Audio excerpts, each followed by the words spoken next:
What is up, everyone? Welcome to Esports for Everyone's A New Dawn Finals here in the American region. I am co-host to Chief right here. What is up, Chief? You are looking good in blue this morning here, but to them, it's probably nighttime or the afternoon. So, how is everyone doing today? Are y'all excited? What's good, Biku, my man? Very excited. Another big day of Apron action incoming. Lots of top players. It's the top 8, E4E, A New Dawn. Early in the morning, still trying to drink down that first coffee, but I'm out here, baby. We're ready to see some awesome games. How are you feeling today, brother?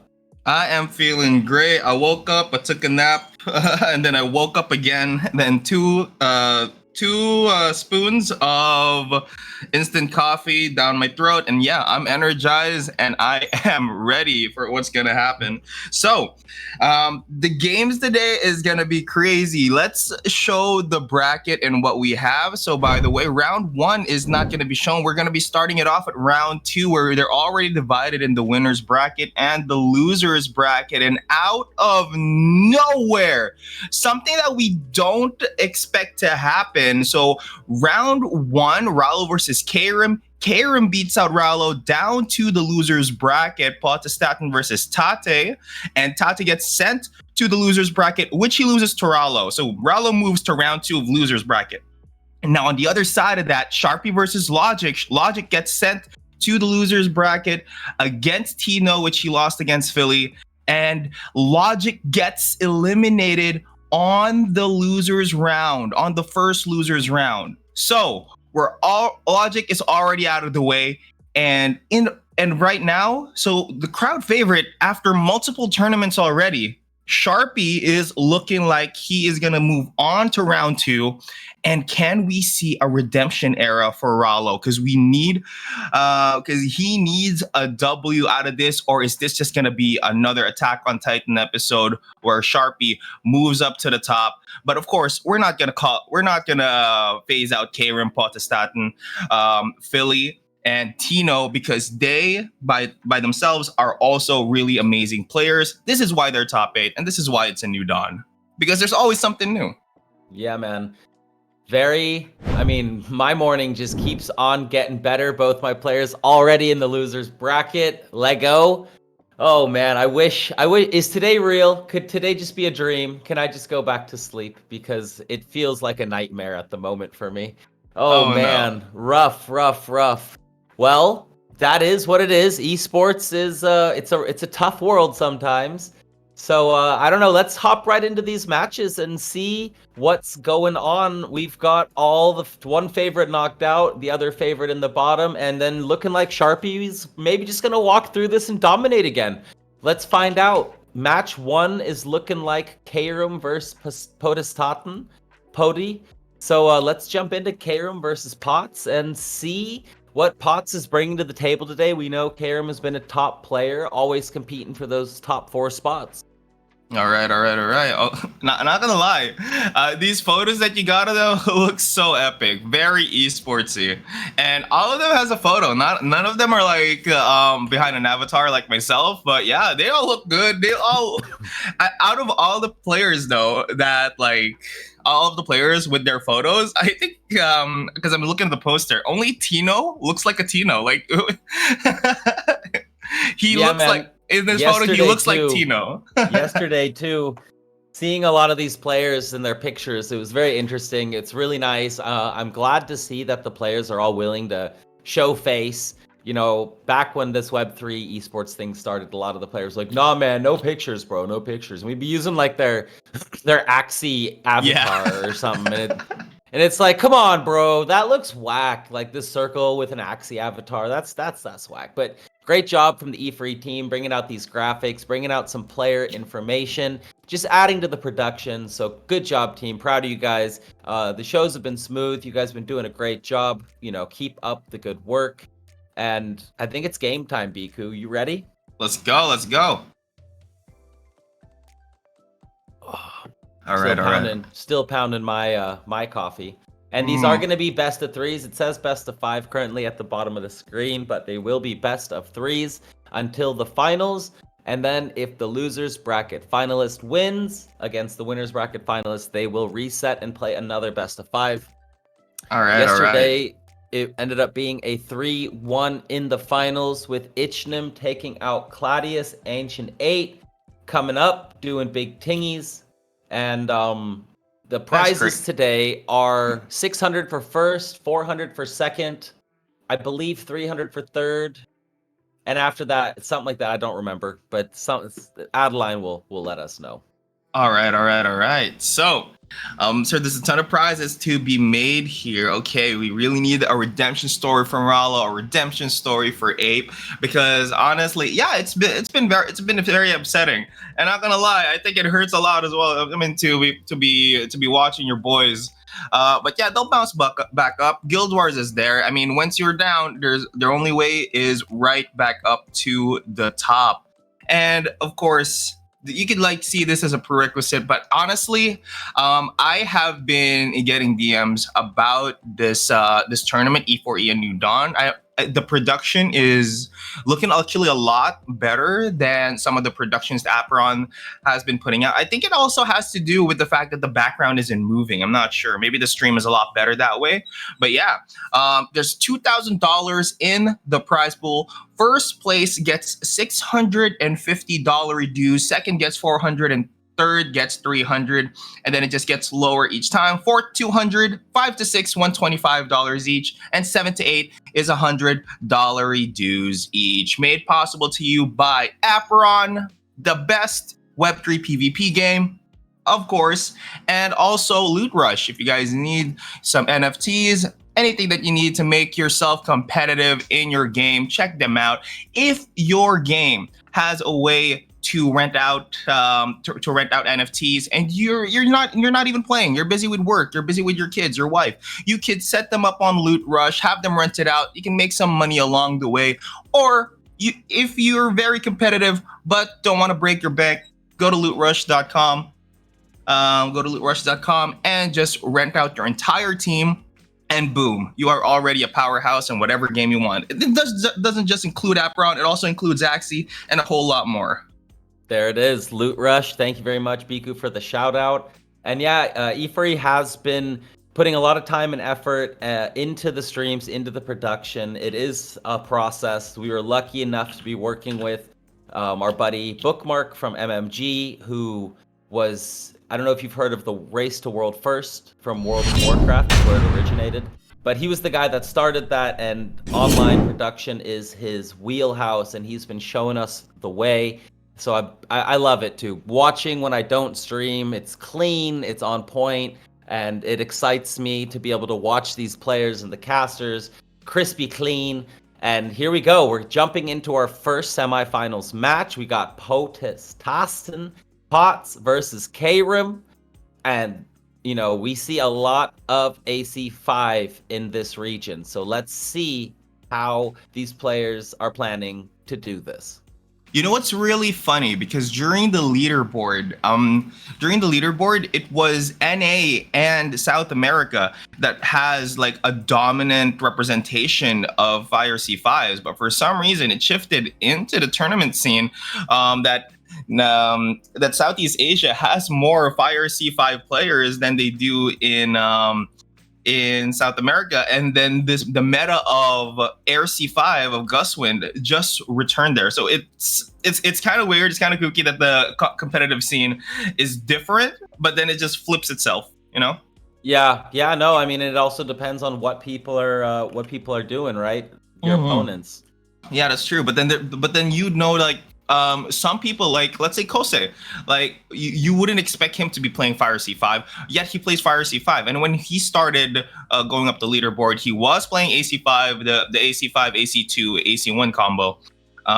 So yeah, it's really interesting how the competitive scene with tournaments compared to leaderboard really changes you, and whatever they think would benefit them more. Who the hell is flying over there? Anyway, here comes the follow-up.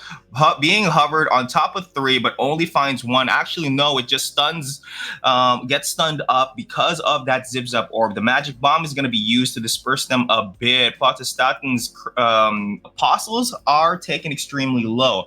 Both of them are from Star-Lord's guild, so it is a brother versus brother match here right now. And seeing as both of them move forward in round 2, Star-Lord is not really that much of a known name, but it looks like these scholars are making a name for him regardless with these cars. And then the vault is now down. You don't expect the vault to actually be popping up in these tournaments, you know? Yeah, you're gonna be seeing a lot of Star-Lord soon. I'll just leave it at that.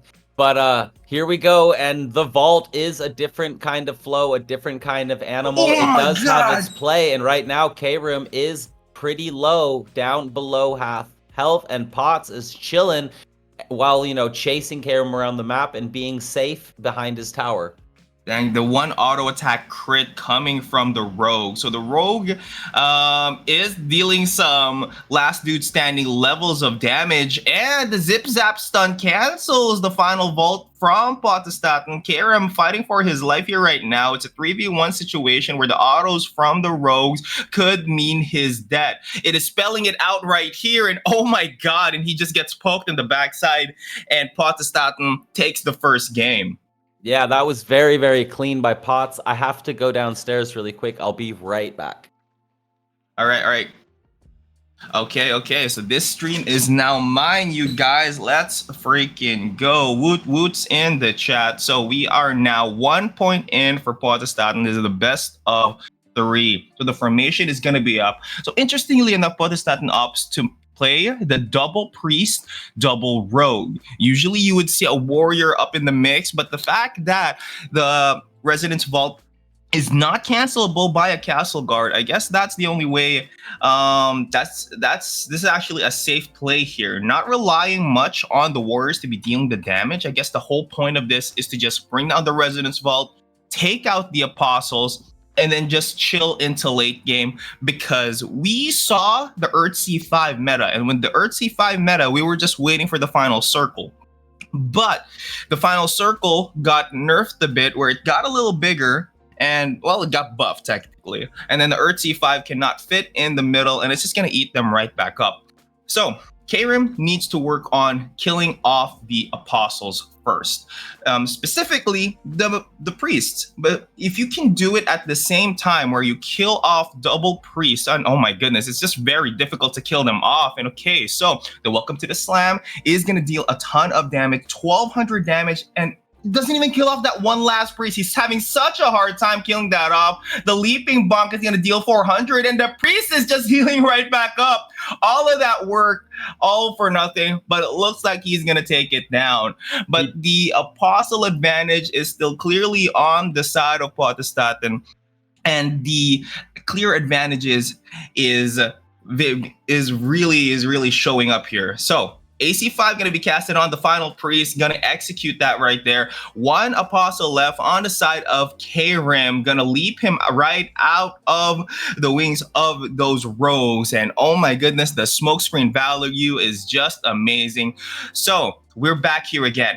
3v1 situation, 2 rogues and Potestat threatening to kill K-Rim on the final circle with the Resonance Vault. So here it comes. So Tailwind Dash being hovered over there, making sure he doesn't cast another Resonance Vault, or else he's going to have less spaces for him to get around into the Zip Zap. Oh my goodness, he gets it off. The return doesn't get there either. Takes the full force of that, and also it's not going to be valuable for him to actually use the AC5 right now because he has a ton of shields. So is Resonance Vault now the AC5 killer? I don't know. Who knows? But yeah, Zip Zap Orb is going to be casted. Half health already on the side of K-Rim, and dang, the spacing here is massive, pushing K-Rim onto the edge where he could potentially die to the zone. There's still 15 seconds left. So he needs to think of something. 10 mana in his chamber. Oh my goodness, AC5 gets canceled as the Resonance Vault drop. You see that tiny pin at the top of the Resonance Vault? That's when you know it's going to knock you up by a little bit, and it's going to cancel whatever you are channeling. Oh my goodness, another AC5. Can the return be valuable for him? It's not going to be yet. Another Resonance Vault is already down, taking 500 damage. You know what? I feel like this is already Karen's game, but he needs to time it in a way. And oh my goodness, you know what? Hold the phone. The return could be actually huge here. If he can get the zip zap and on the return and on the auto, oh my goodness, Karen! What the hell? The return of the comeback! Wow! Karen. The return of the comeback. That's funny. But yeah, Potts putting up the towers, and somehow Karam able to walk right through it and finish the job. That was a tough win, though, for Karam. He had to do a lot right there in order to pull that one off. So it's interesting to see these vaults, giving the AC5 players something to think about. Yep. So the return to comeback is a Filipino meme. This is just, yeah. Oh, that's a thing. Oh, that's funny. That's so it's like it's colder outside than at night. Yeah. Yeah, well, like when it rains it pours, something like that.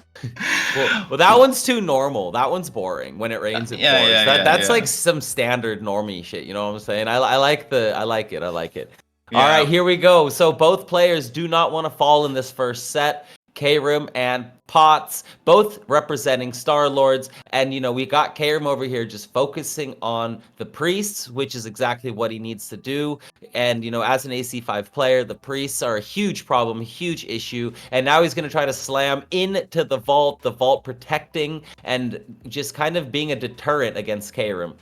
That's true, and not only that, a massive deterrent as well are those sneaky smoke screens, because of the fact that they're preventing the apostles of Karim to auto attack them clearly in this early game, literally forcing him into a late game skirmish. But here it comes. So another replay of what happened earlier, 3v1 situation, but can this look a little bit different? But honestly, it is different now. Potestat is taken extremely low, a lot of pressure on his side, and the Resonance Vault could buy him some time, but Karim just needs to chill, get some mana, and then hop right back in, because the circle isn't even that small yet.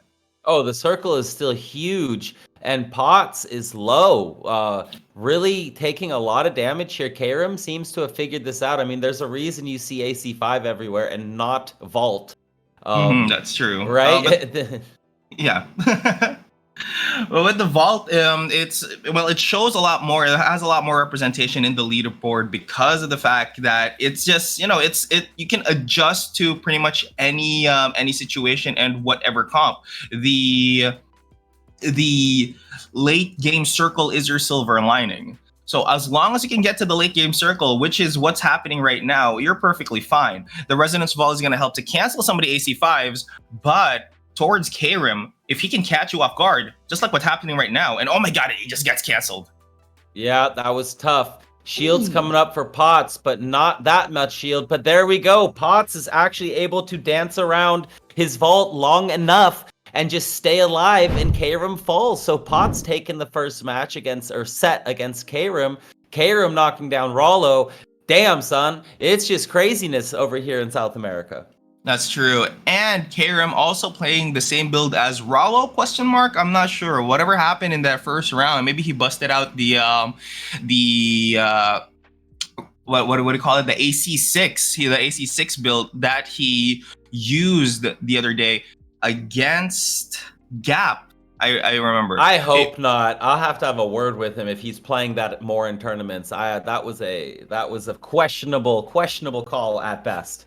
I wouldn't question Rallo that much, but I mean, believe in your boy. At the end of the day, he plays this so much that maybe he really was confident at the time. I have faith for days, but that build just doesn't work against good players is the problem. If a player has the switcheroo in hand, they'd have to have no mages, right? And preferably no gust wind either.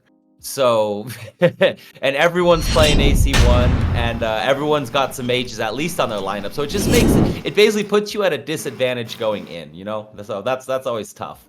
That's true. All right, all right. So we Players are are too back. good now. We're seeing it, you know. Every tournament, there's a new dark horse. There's these names that were barely top 8, top 16 are now moving into the top 4, and there's no more games. Basically, you really got to take in your try hard hat, use your best teams, and still it's gonna be difficult. Oh yeah, and there are people that don't even chat at all. Not gonna lie, when they found Sharpie, I have never seen him in the chats. I have never seen him anywhere. Like how did he even? How did he even join scholarships in the first place? So yeah, it's maybe he just signed up randomly at a scholarship post, and that's just about it. So yeah, so we are now back. We are still in the POV of Krim, hovering that welcome to the slam. And it looks like Podstaten is going to be switching it up a bit, not going for the double rogues this time, double rogue and double priest. Now with a rainbow type of lineup, a guardian, an archer, I'm sorry, a hunter, a warrior, and a rogue this time. Yeah, AC5, I'm he's sorry, RC5, RC5. yeah, bringing out the rainbow lineup, and it's always interesting. It gives you a high variety of cards to use, but at the same time, you don't have uh, as many of the cards that you might want. So it Mm-hmm. allows more RNG to come into play. But Mm-hmm. also when you have all the options, it can potentially come together and make for a sick sauce. Like everything can go perfect. But Pot's under some real pressure right now. K-Room hitting him with some slams, setting up another slam. That one's gonna miss. And Potts needs to be careful here. Stay away from those warriors. And K-Room saying, nah, dude, I'm coming for you. That's true. I mean, then it looks like for the side of Podstaten, Karim is not going to let him go. He knows Podstaten has an Urtzi 5 in hand. The desecrated ground is going to be mashed if it does get casted, but it's only going to get casted into 1. The value on the mana for that is kind of bad, so he's not going to heal off quite a lot. And oh my god, the welcome to the slam is going to cancel him with a ton of damage. The AC5 is going to come in for Karim, and here comes the AC1 to maybe cancel it off, but it does not connect. The Podstaten is now being threatened for lethal here. Here comes the welcome to the slam. Not gonna find anything. And now I guess they're just chilling at this point, putting Karim in the baby cage. Yeah, Karim getting stunned up 3 times in a row right there while he was trying to end Potts. And now it looks like Potts has Karim a little bit scared. And he is up on Apostles right now. So, Potts getting a little bit of healing now, and now Karim's sitting on the EC5, giving him a little more healing, but it might not matter as the feathers are coming in. The feathers are doing massive damage. Good movement here from Potts, but it's looking bad. Potts is down to 1 hit, and Karim is going to take game 1. He takes game 1, and honestly, he did have the castle guard, but I don't think a castle guard is going to be that useful when and Karim is the man that knows that he can just knock you right back out of that little box you made yourself in with a few zip zap orbs, some auto attacks. Sure. So the thing about like this sneaky smoke screen, it's great. The castle guard, it's good, but if you're fighting people that are very experienced like Karim, I mean, it's a good way to deter the AC5s, but the backup is AC2 zip zap orbs. And that's why 90 something percent of the top 100 plays AC1 and AC2. They just do everything. The utility is incredible. And that's just, I also use AC1. It's nice. I like being able to dash across the map. It's fun times. Yeah, and more so if people had the option to just have it as like an instant cancellation, I think that's like more the utility on it. So the nerf AC1 movement needs to be started. Nah, I'm just kidding. I mean, once the other classes are going to be out, it may be the only way for the wisdom class to actually shine as somewhat of a melee character. That it's only possible as wind, maybe earth as well. But yeah, the first AC5 is going to be thrown by Karim. The return is going to be great, but oh my goodness, stopping him is a leaping shield bonk. I play Rainbow because at least if I play Rainbow, I don't have to get confused that, oh my god, the headshot. I don't have to get confused at whose card belongs to who. Yeah. That's so true. That's so true. I never actually thought about that. But all right, K-Room is getting very low here, and Potts still with EC5s and Apostles to soak life from is in a great spot. K-Room is not going to be able to heal up that much, and is already kind of hiding back here because every time he comes in to do damage, Potts comes and jumps on him with the slam, hits him with the baby cage, hits him with something. This is danger time for Karam. Is getting some life back, is healing up, but so is Potts. Nice cancel there. Whoa, he got stunned right out of the zone, taking way too much damage. He doesn't get hit by that root trap slide. Another root trap slide is going to be used, but it is going to proc on that one apostle that Karam still has. Under the AC5 should do the trick. And wow, Karam wins this one in a stylish fashion. Dang. Okay. It is. Yeah, that was an pretty insane sick. game.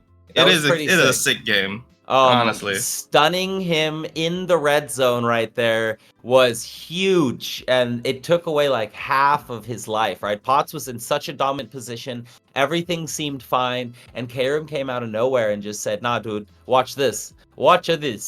So well done right there. Well played by Karam, tying it up, and right off the bat, we're gonna have ourselves a rubber set.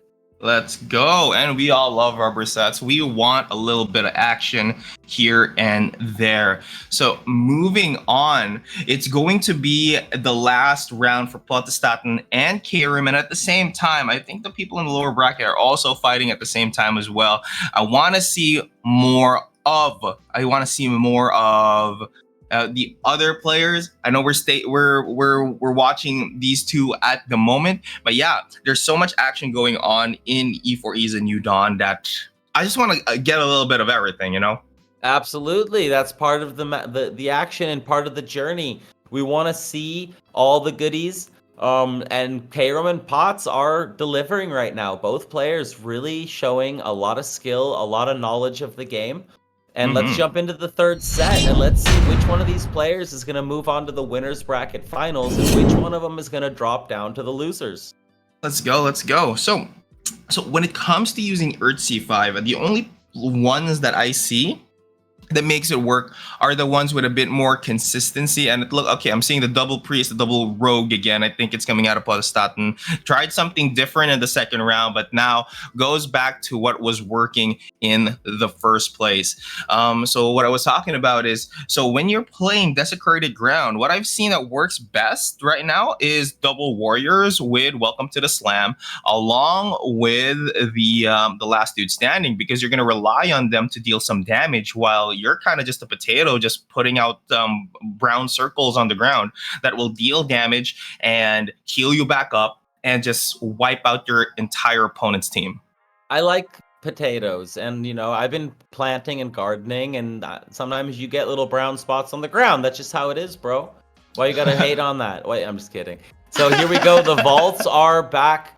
Potts has brought back the vault, and it worked in Series 1. His EC5 did not work in Series 2, so he's bringing it back. He's going to try to hide around his vaults again, and I'm very curious to see if he can pull this off again. Maybe it is a new kind of meta, right? They were very close. It was not easy, but if vaults can beat AC5, that kind of opens up a lot of doors, right, for a lot of players out there that can't get their hands on a Delta or a Karst.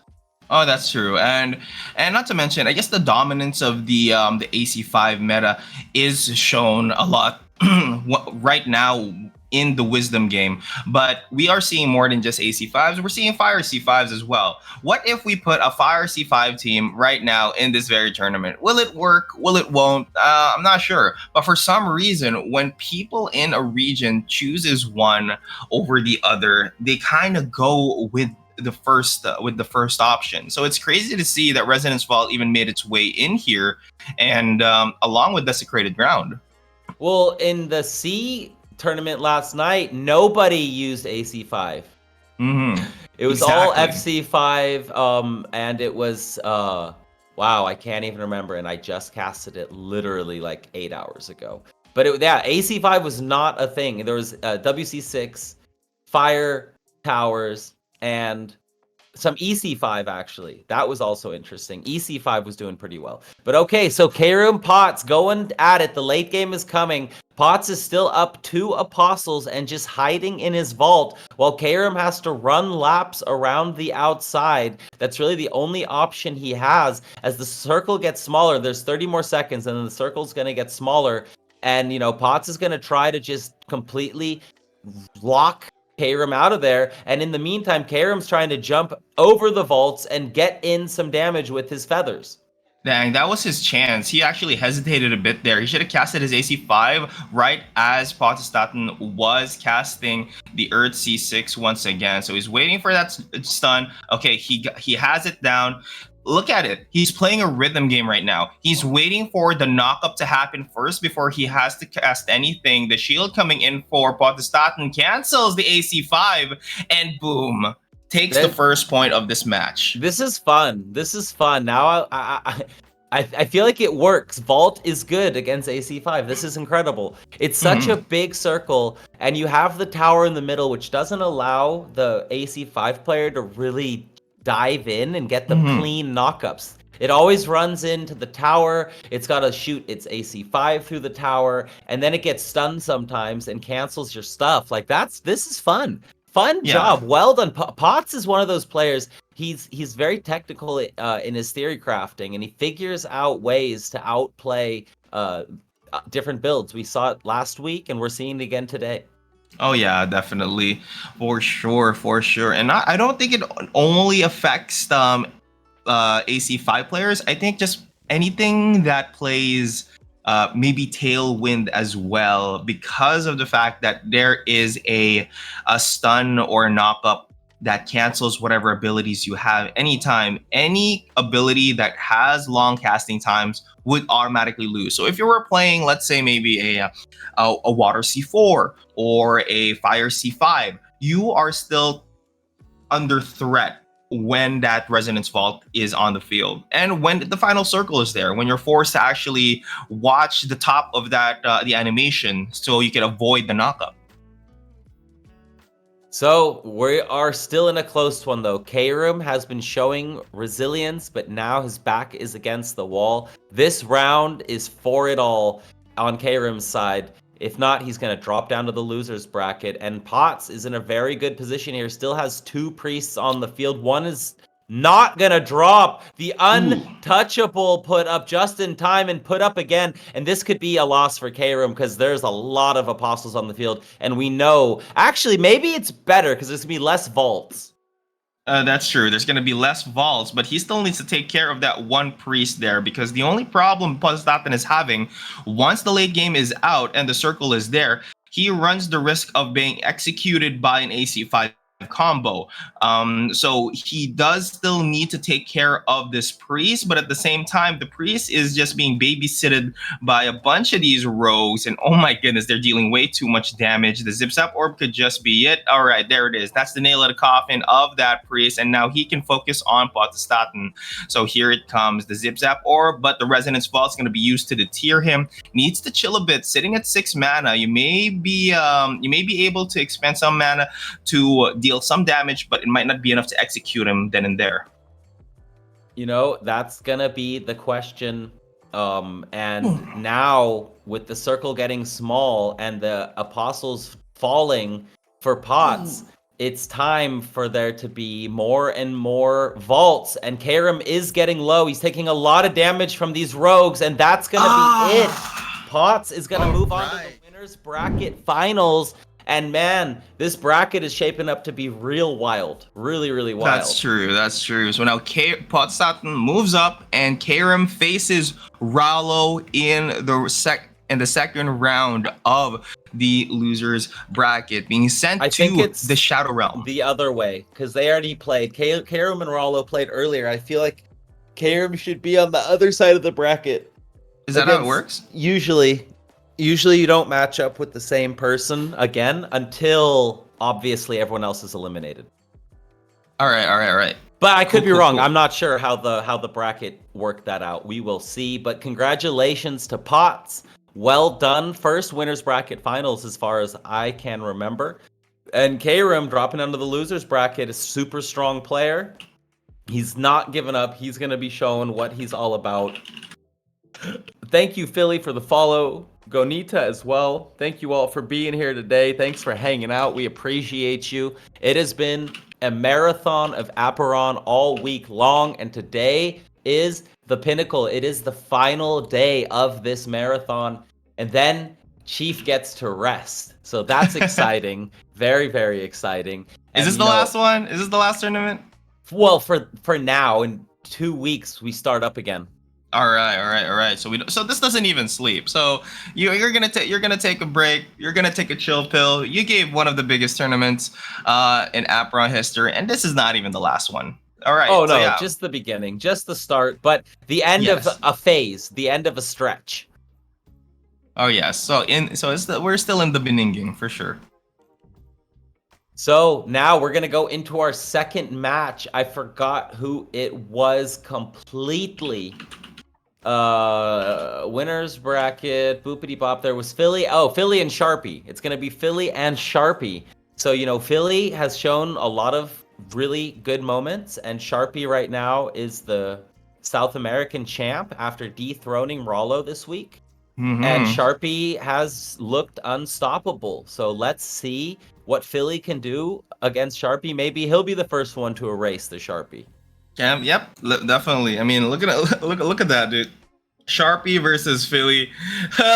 look at how night and their photos are. The baddie versus the guy who's like cleanly shaved and stuff. So who is and he even has the piercing too. So who is gonna win this? Like if you see them both at a bar, who do you think can beat up the other guy? Well, that's an easy question right now. I think Philly's twice the size right there from that picture.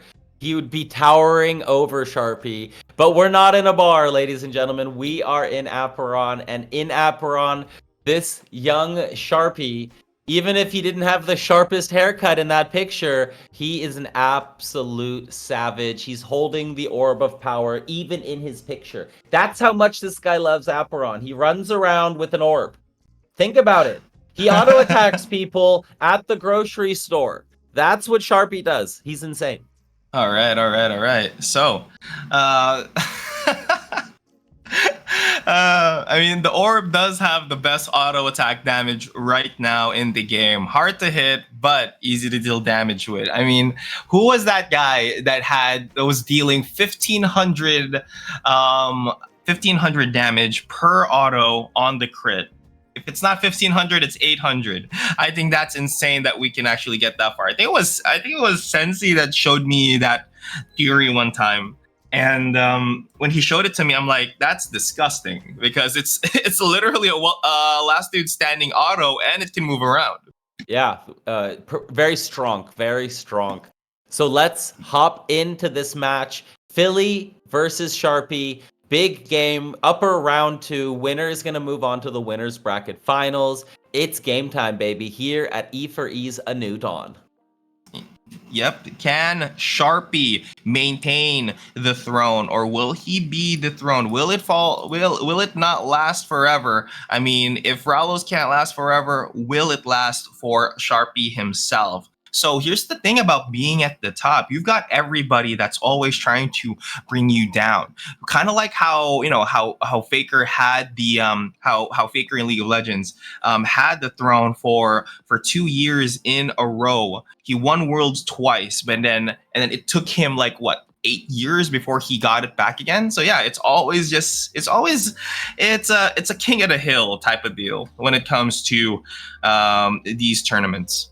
Yeah, Faker's a great example. Probably the most dominant esports player of all time, with some of the Warcraft Brood Wars players back in the day, Flash, for example, Jaedong.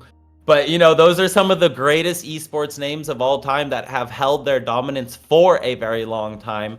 And, in Web3 hasn't even been around as long as the people I just named have been winning championships in their respected games. Just to put it all into perspective, how old esports is and how young the scene is, how young Aperon still is, there's still so much to come. There's going to be a lot of updates. I'm all butthurt now. The copium hurts because, the way things go sometimes. But I also understand that this is an ever-changing game, an ever-changing landscape, and there's gonna be ups and downs, and it's tough. Esports is tough, man. Everybody wants to win. Everyone wants to be at the top. Esports is definitely tough, and funny enough that you did mention StarCraft, because Kakoma, the Faker's coach, did come from StarCraft, was a StarCraft esports player. So yeah. I feel like a lot of the great players were StarCraft, Warcraft players back in the day when they were young, because those were like the first really well-made PvP internet games, right? Where you could play on the internet whenever you wanted, and you could have really good competition. I played Warcraft 3 religiously for like 6 years. Turned out I was playing with some of the best players in the world. A lot of them went pro in StarCraft 3. But I went to Halo then, those were my young gamer days. My young gamer days, Warcraft 3, but only because the mod for it is Dota, because Dota started in Warcraft 3. Frank was a very hardcore World of Warcraft player. He even has Frostmourne in his office. So yeah, there's also that. So a lot of the games that really influence you. World of Warcraft didn't really hit it off much in the Philippines because it's not free. Not everybody has a credit card to steal from their moms. Exactly. All right, so Sharpie coming out with the AC5, Philly coming out with FC5, and right now Philly is just protecting those priests, because if he can keep the priests alive, then he's going to put Sharpie in a very, very tough position. It looks like one priest is down, and now Sharpie is moving on to the second one. Let's see if Philly's going to be able to protect that priest, or if Sharpie's just going to move on through it and get into that mid to late game. Oh yeah, and you know what? This game right here is literally the thing that's gonna prove our conversation right or wrong. Here is the lava eruption, the Fire C5 versus the AC5 in the Americas tournament, in the Western tournament. So will this be it? Will Fire C5 actually beat out Sharpie? And is this the thing that erases him? Hey, it's the arguably the strongest thing in the game right now. And here's the problem. That priest is still alive, which means that Philly is going to have constant healing for the rest of this game until Sharpie's able to kill it. And look at the priest is being protected. It's being tower defensed. Everything around it is to protect that priest, because it's just going to make Sharpie waste so much mana throughout this game. Oh, look at this. Back and forth. Philly playing this beautifully. Really setting this up beautifully. And every time Sharpie makes a move, in, out, he's taking some tower damage, and he's not getting very good efficiency. Not gonna lie, I feel like this is already Philly's game, because I don't see a way for Sharpie to get back from this, because he has literally two things to kill off. He needs to kill off Philly, and he needs to kill off the priest. And there is no way for him to deal constant damage at the same time. And here it comes. He tries to go in, maybe try to make something happen, but the circle is too close. The Fire C5 is just deterring him. You may be a permanent marker, but let's not forget, tattoos are erased with lasers, and Philly has brought it with him in this match, and he takes the first game. That was well played. We are seeing people adjust. And the fact that you can literally win tournaments with a quad, the most basic planet. Well, for now, the moment Boons comes out, that's going to be a massive game changer, where duos and pures would truly shine for sure. But quads right now, this is quads game. This is quads reigning movement, just because of how flexible they are. So, and yeah, that is true. That is true. So what's insane about Philly's comp is that it's just a single priest and 3 rogues, and then just because one of those rogues perhaps has a sneaky smoke screen, is it time to say that warriors have phased out a bit? Because we are seeing more and more games where warriors, guardians, and mages aren't being used. Is it spam to win time now? And it has happened in the early times of Aperon PvP. When Aperon PvP came out in beta testing, it was the what do you call that? It was the Fire C6 spam with the card shark that was dominating the leaderboard. I told people to spam it because when I saw it, I just copied it and then boom, and then it just net decked away. And it looks like the second game right now is just a replay of the first. Is Sharpie actually gonna find a way to kill off that one priest? I don't know, man. He's not really able to dish out enough damage. It looks like he's going to be able to get the priest this time, but he's gotten no damage on Philly this time. Last game, he had a lot more damage on Philly, which didn't matter because the priest was alive, right? Yeah, that's true.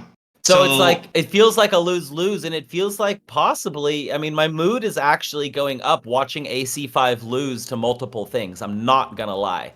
The hatred. It's making me really happy seeing Vaults and FC5 players figuring out a way to win this matchup more consistently. It hasn't been won yet, obviously. There are no priests this time, and this time Philly is taking a lot of damage.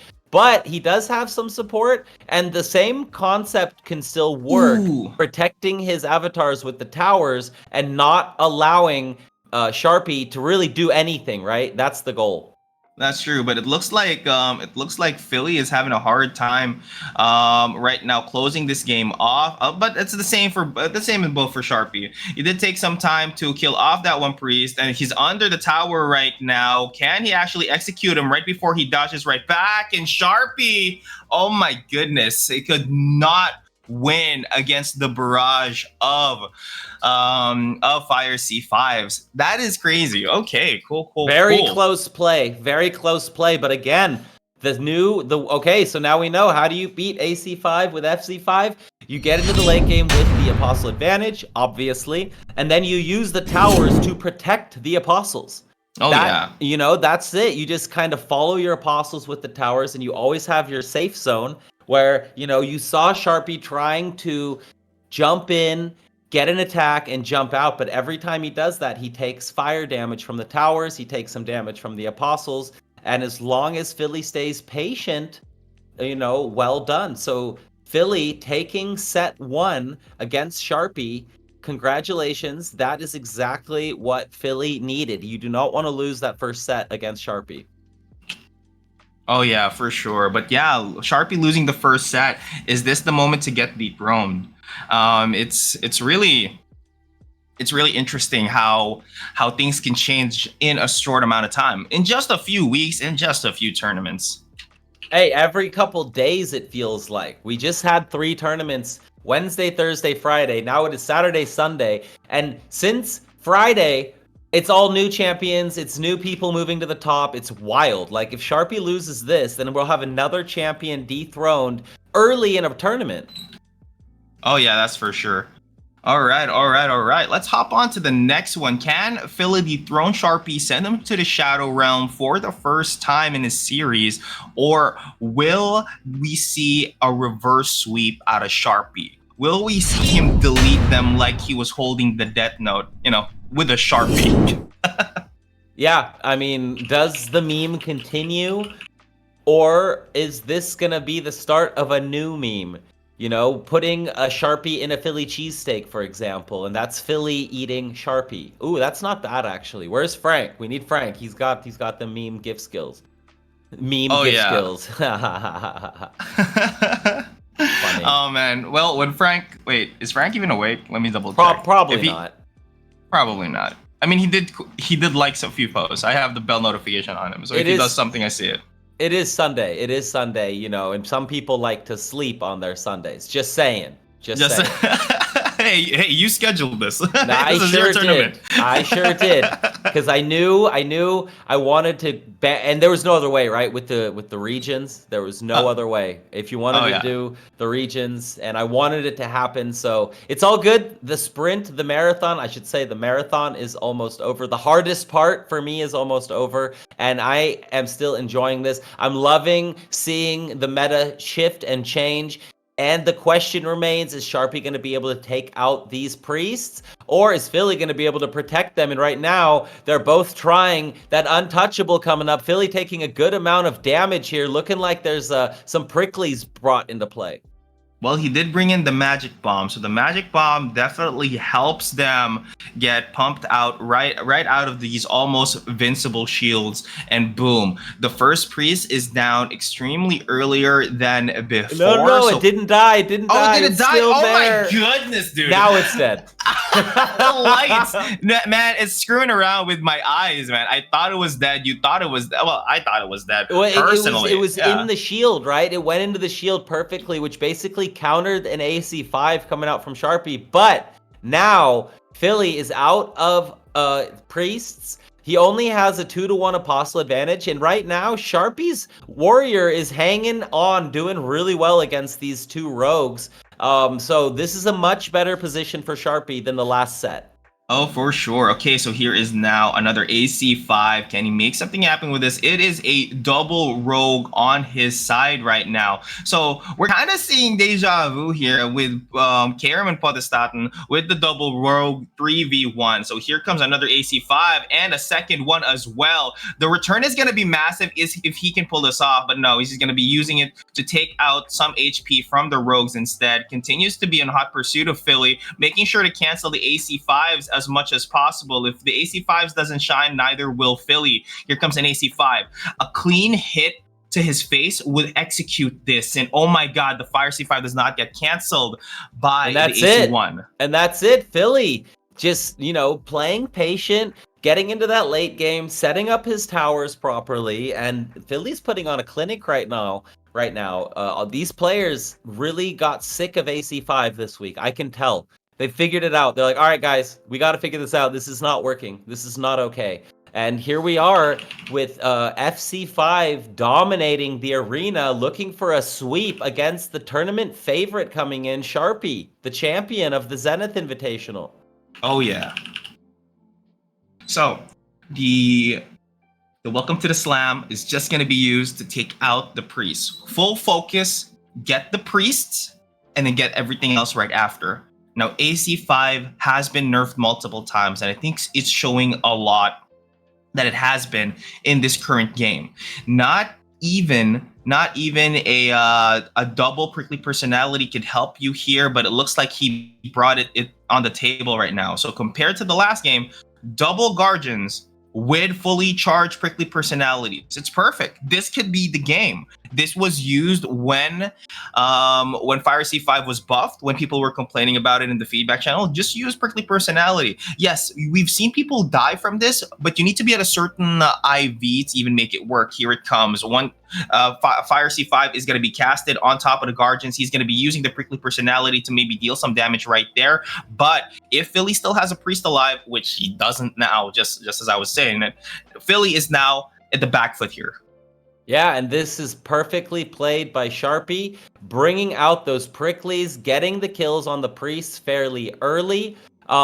It's not over yet because now Philly just has to deal with this Guardian, but those are some really good feathers. Well played right there by Sharpie, going for the auto attack. Nice. And Sharpie is able to take a game and might have figured out what he needs to do to bring this back, but still a big mountain to climb.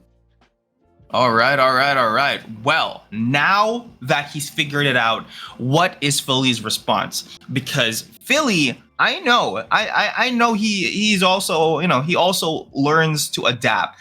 Sharpie isn't the only person that has that power. So now that he knows that using the Fire C5 and the Guardians will not work in the mid game. So Sharpie does not have the prickly personality in his starting hand. He has double leaping shield bombs, but does have the prickly personality right after. So this is a time when he could use the prickly personality, but it's a little far too late. There's way too many. Isn't it a little apostles. too early? Isn't it better to wait a little bit? Because when the FC5 is targeting multiple targets, it's not going to be doing as much damage. If you can get it into the perfect situation is you have 1 or 2 Guardians left, and that's it. And they have the prickly, the FC5 comes out, and then you get full meltage. That's true, but I don't think he really did anything different compared to the last game. Because honestly, he just spammed Fire C5 like he did before. So not having the prickly personalities in the starting hand was very key here. And the only reason he won the last time was because Philly was a bit more hesitant in using the Fire C5s. But now with only one Guardian in the field, a prickly personality is not really going to be enough to get value off of. So Sharpie once again in the back foot. And I think Sharpie might actually lose this.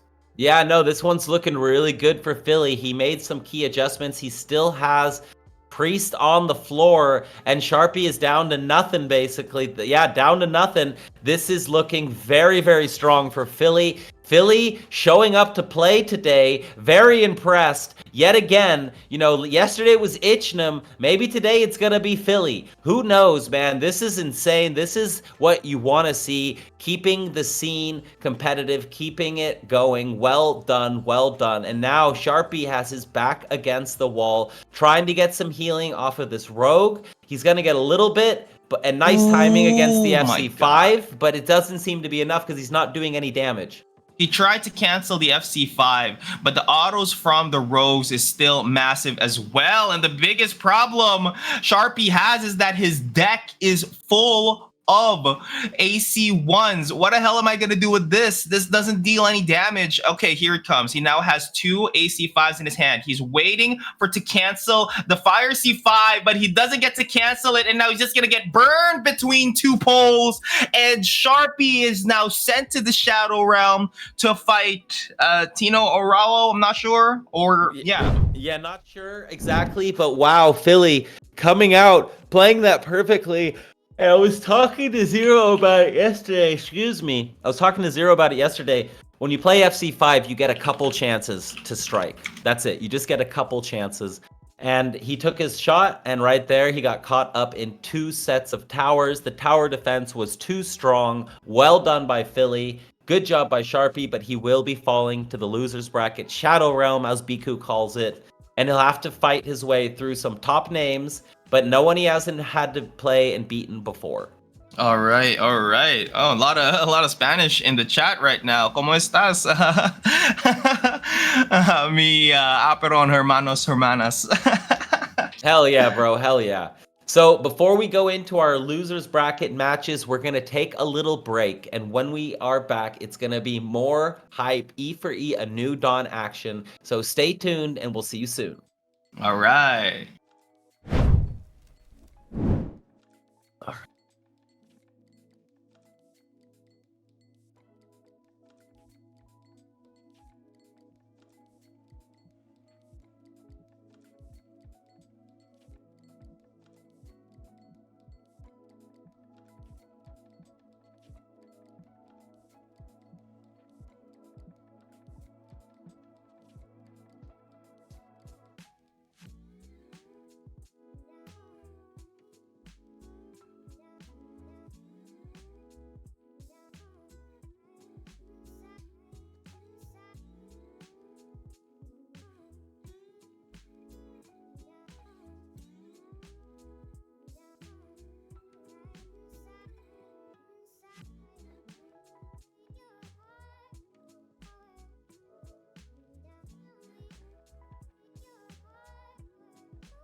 are back, ladies and gents.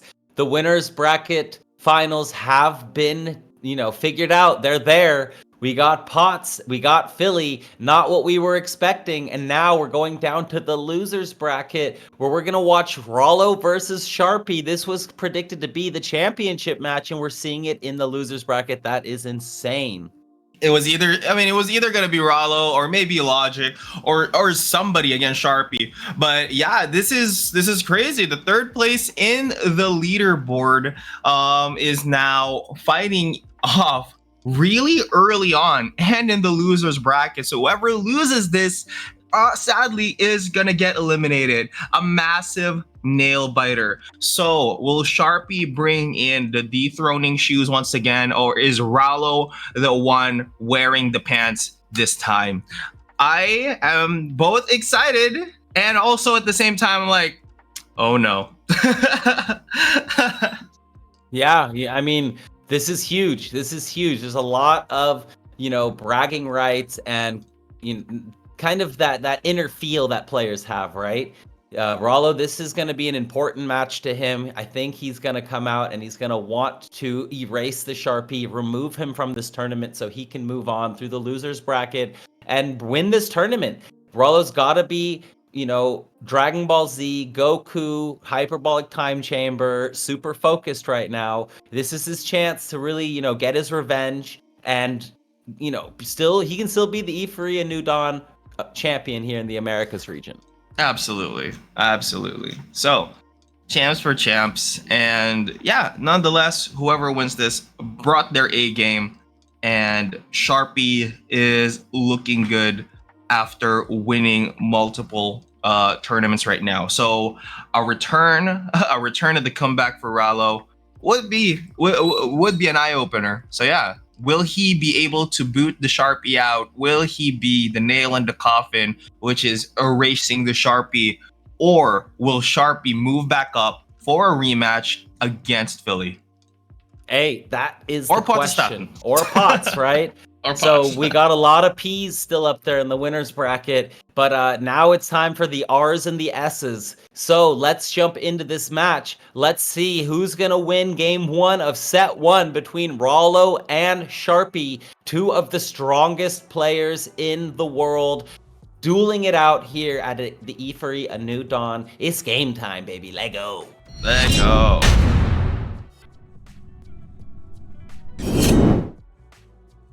And I'm thinking we're going to see AC5, AC5, which is funny because after seeing so many things beating AC5, it almost feels like these guys are just behind the meta.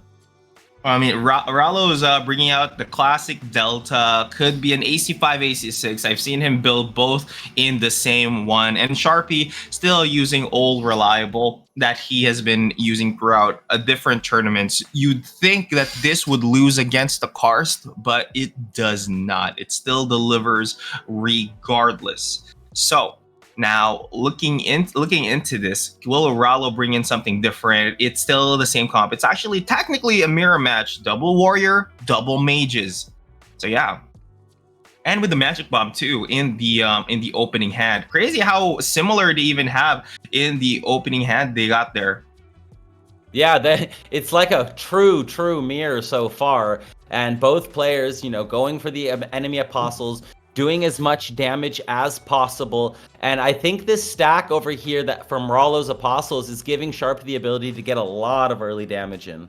Oh yeah, the double follow-up actually was a triple follow-up just right then and there. Brings Rollo's Apostles extremely low. So we are looking at Rollo's perspective right now. He may be taking out this warrior and the mage. So they're both just trying to get the Apostles out of the way. But it looks like in the Apostle battle, Sharpie has a advantage. But that may be something that Rollo wants, but oh my god, he does eat that. Oh my god. The double! Oh, the double last dude standing. And the welcome to the slam into the last dude standing. Rollo just gets erased by a Sharpie. And oh my goodness, he came up too close. He took a lot of hits and it costed him his life. That was insane. 3 welcome to the slams back to back to back. Holy crap. Sharpie doing big things right there with big moves. And okay, wake up. It's time. Game time, baby. Now Rollo down 1-0 in the first set, and it is his moment. He needs to make some big moves. Not gonna lie, Rollo doesn't feel like Rollo right now. He doesn't play like this usually. He's usually fancy feet. He's usually dodging things. He's usually anticipating the welcome to the slams. He's usually anticipating the follow-ups. But I'm not seeing it happen here. So I am kind of frustrated for Rollo because I've seen him play before. I love the fact that he can find small angles. But in the last tournament, when I saw him stand back at the back behind his apostles, I knew something was off. Rollo was not in the same headspace he was in the previous tournaments that he was in before. So yeah, and that's part of the mental game. Sharpie's been a strong opponent, has been giving everyone fits, and so when somebody is beating you, you tend to switch up your gameplay, right? And you may no longer be playing your gameplay. Another welcome to the slam coming in, and here this is kind of a repeat of last round, getting hit with double welcome to the slams and some auto attacks and being down a bunch of apostles. Oh yeah, so all he has is a bunch of AC5s in hand, and all he can do right now is either avoid Sharpie or avoid the Apostles. So he's going to be focusing on these Apostles. We've seen Rollo come back from these things, but the problem now is that the massive disadvantage on the Apostles, especially on how good they are right now with the last dude standing, he does dodge the follow-up. Here comes another AC5. The switcheroo is going to save some HP from Sharpie, and at a quarter health for Rollo, one last dude standing or two could actually take him out. Here's a welcome to the slam that's fully charged, an auto from the warrior, 800 damage, taken extremely low, an auto attack from Sharpie, and the zip zap orb will be the nail in the coffin. These apostles are like stronger than most people's avatars, bro. I'm not even joking. This is a mirror match, and it's a 5v1 at the end. It's not even close. It actually feels really bad to see that, because yeah, Apostle diff, huge. I don't even know. But it's literally a mirror match, and it's a 5v1 at the end. That shouldn't be possible. That should be impossible. Impossible. I'm a possible too. But when it came to that, what really happens is that Sharpie keeps finding these really amazing follow-ups, wherein once you hit the follow-up, he capitalizes on it with a follow-up with the warrior. So he keeps finding the first game, second game. It happened both times.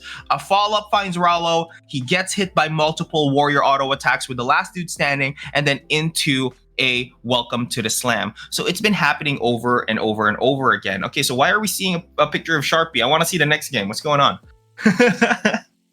I don't know, but it is 1-0 for Sharpie. That was a very dominant first set, and I'm not mad. I'm cool with seeing him, hold the orb of truth there. But I want to see what's gonna happen next game. Is Rollo gonna get booted off the tournament early on in the losers bracket, or is Sharpie gonna have a run for his money, his victory? Interesting. Karim or Philly in chat. Welcome to the slam. Last loop standing does not do any damage to WP7. That shouldn't happen. It's supposed to be for ranged attacks. So maybe there was a glitch in that first game too. And if that's the case, I'm sure Rollo is uber tilted at this point. Oh yeah. I mean, I've honestly never seen Rollo when he's tilted, because I've never seen him in a VC or where he's playing, or maybe I'm not watching his stream enough. Oh, you won't see him. He just goes quiet and he doesn't speak. That's tilt. Oh, okay. He locks on. Okay, then hopefully he locks on right here, right now. So, seeing his movement here, he is working on those mages first, so that once the mages are gone, switcheroos are going to be gone right after. He does save one of his mages with a switcheroo and then gets away from the AC5, anticipating the AC5 immediately. So two of the mages on the side of Sharpie has been taken out in this early game. So this is night and day compared to what happened in the first game. Maybe he locked on. Maybe his wife said, "You can do it, Rollo." But yeah, let's see how this goes. But he's taking way too much damage in this early game. Already at half health. The advantage, once again, is back to Sharpie. Yeah, huge advantage. Rollo has a little bit of an apostle advantage, but not seeming to matter as Sharpie is just coming in sharp as a sharpened katana blade, and there it is. Oh. Boom. Just too aggressive and too on point. Oh yeah, that is not what you want to see. Oh way, will our third place leaderboard champion come back from this? I think he may need to wait for the next tournament, because it looks like Sharpie is now at match point and on the verge of eliminating Rallo from the tournament. Yeah, looking like a sweep unless Rollo can really dig deep and bring this back. He's trying. He's going for some slams. The slam doesn't come out after the knockup. That's unfortunate. I'm sure he would have been real happy there since he did play it very well. Mm-hmm. So yeah, it just seems like everything's a little off for Rollo today. And yeah, it's been a long week of Aperon, a long hard week of Aperon. So you can see it. I mean, I casted him on the Nova tournament. He plays way different back then. He plays way more confidently back then. And I think in this tournament, I've noticed that he has been double doubting himself. Of course, it's a tournament. This shows. It happens. I get it. Yes. But calling out these difference in movement is very helpful in the long run, seeing as they could maybe look at how they played back then, or maybe how they felt back then. Look inwards. You're funny, bro. You're funny. Yeah. So here we go. We're going into the mid game again, a 5v1. They're very low this time. So it's a better situation for Rollo than he's had in the past, but he gets his AC5 canceled, and that might have been the nail in the coffin right there, ladies and gents. That would have been the one that got rid of all the apostles, but now it's over. So it's over. He accepts his fate, just lets the Warriors finish him off. Oh, well. Oh, my goodness. Sad days for Rollo and APGG. But that is esports, baby. And Sharpie has been on a tear. Well done. Deserved sweep. And Sharpie's going to be moving on. So it looks like Philly's going to be the guy that's been able to actually take a game off of him after 2 tournaments. He's the only person that actually took a round off of him, because it has been clean sweeps for Sharpie from the past. So will we see something different in this current tournament? Yeah. All right. Esports is crazy. Esports, how the mind works when you're under pressure, it's really different. Yeah, but now we're gonna go into the winners bracket finals, and this is gonna be exciting. Can Philly do it? I don't even know, man. Both these players have been upsetting, and it's gonna be sick. This is gonna be sick. That's true. So the winners bracket has erased all of the AC5s in there. So we're gonna be seeing Potestaten bringing in the Desecrated Ground or the Resonance Vault comps, and Philly is bringing in Fire C5. So is there gonna be a massive difference now that AC5 has been erased, or will Sharpie rise back up and hold the line for the AC5 players? We're gonna find out, but before we do, we're gonna go to a little break. We're gonna come back to you guys with the winners bracket finals. So stay tuned, be ready, because the action is still coming. We've still got our top 4 going hard.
We are back, ladies and gents, and we have our top 4 incoming for you guys right meow. We're going to be going up to the winners bracket finals, and we are going to be watching Philly trying to do the tingy against Potts. Both of them looking fresh in their pictures.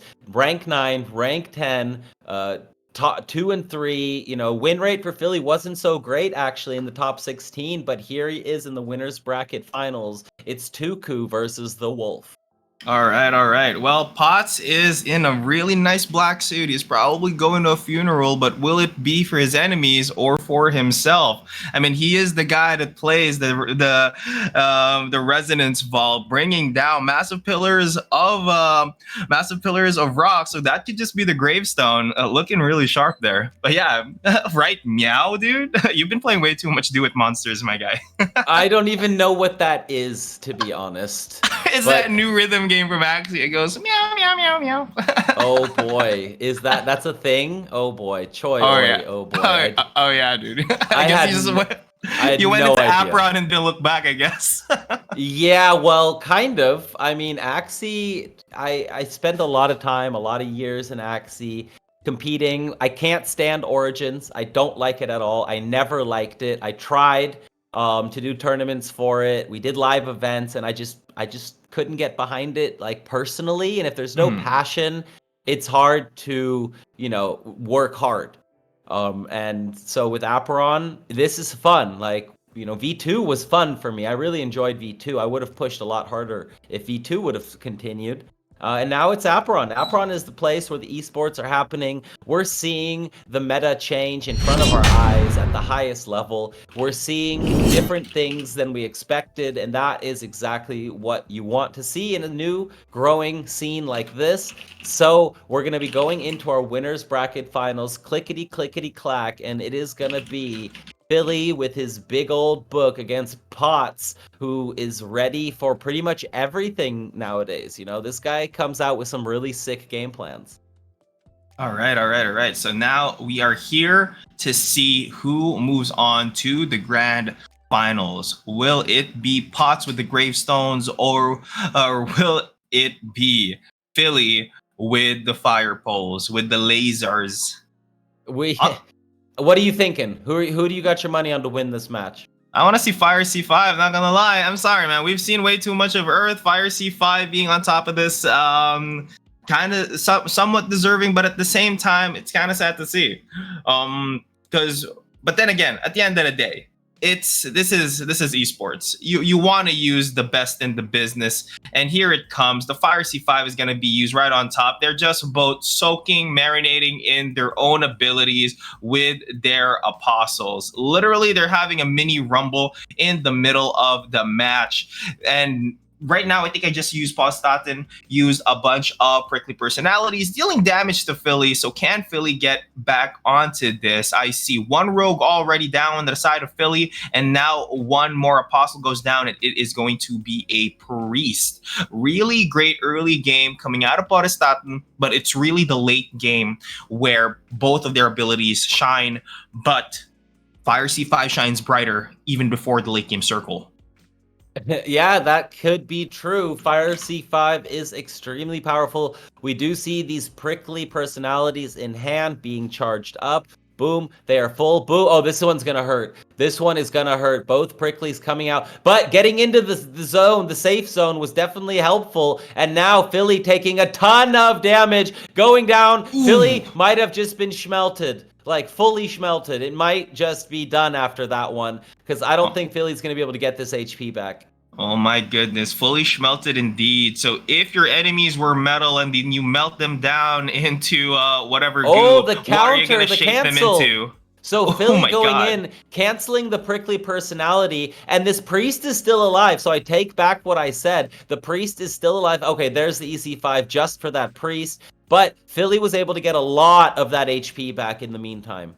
All right, so he's hovering the AC1, making sure the Fire C5 does get canceled, but it does not. So this has been an ongoing problem that Fire C5 can't be canceled immediately, much like any other abilities. So right now, the back foot is on the side of Potestaten. Can he get this right back up? 5 seconds left before the zone closes in, where it's kind of a sweet spot where you can put down double desecrated ground so that you have way more control of the map, where Philly does not have a way to run away from anything, but he does retreat into the zone just so he could cast the Fire C5 properly. Hey, but this is well played by Potts. All these fire towers, and Philly's not really getting any value out of them. Only one. Okay, now he's got him cornered. Now he's getting value. Now he's getting pummeled, and now he's getting lasered. And oh my goodness, look at those poles looking like a pincushion on the map. Yeah, right there. Potts needed to know which tower was going to go. Okay, so what happened is Potts got kind of complacent because the first two didn't do anything. He didn't reposition in a way to be safe for the next incoming tower. And when that next tower came in, he was trapped, insta-trapped all of a sudden. I think he needed to have a gust win in hand, and he needed to get the angles a little differently. Easier said than done, obviously. All right, so round 2 here. Philly looking very dominant here. He won against Sharpie. Can he win against Potestaten and send him to the Shadow Realm to face Sharpie as well? So I didn't actually see the other side of the bracket. What happened against K-Rim and Tino? K-Rim against Sharpie is going to be the next losers bracket match. Oh, Tino fell off. Oof. All right. Well, kind fam. So, I'm feeling it. So here it comes. Prickly personality, double prickly personality actually being casted there. Philly doing an oopsie right now. Now taking low health, but both of his priests are alive to heal him right back up. So all that for a little drop of blood. And now another prickly personality in response to that Fire C5. Can this be the nail in the coffin for Philly, or can he just bounce back off of this?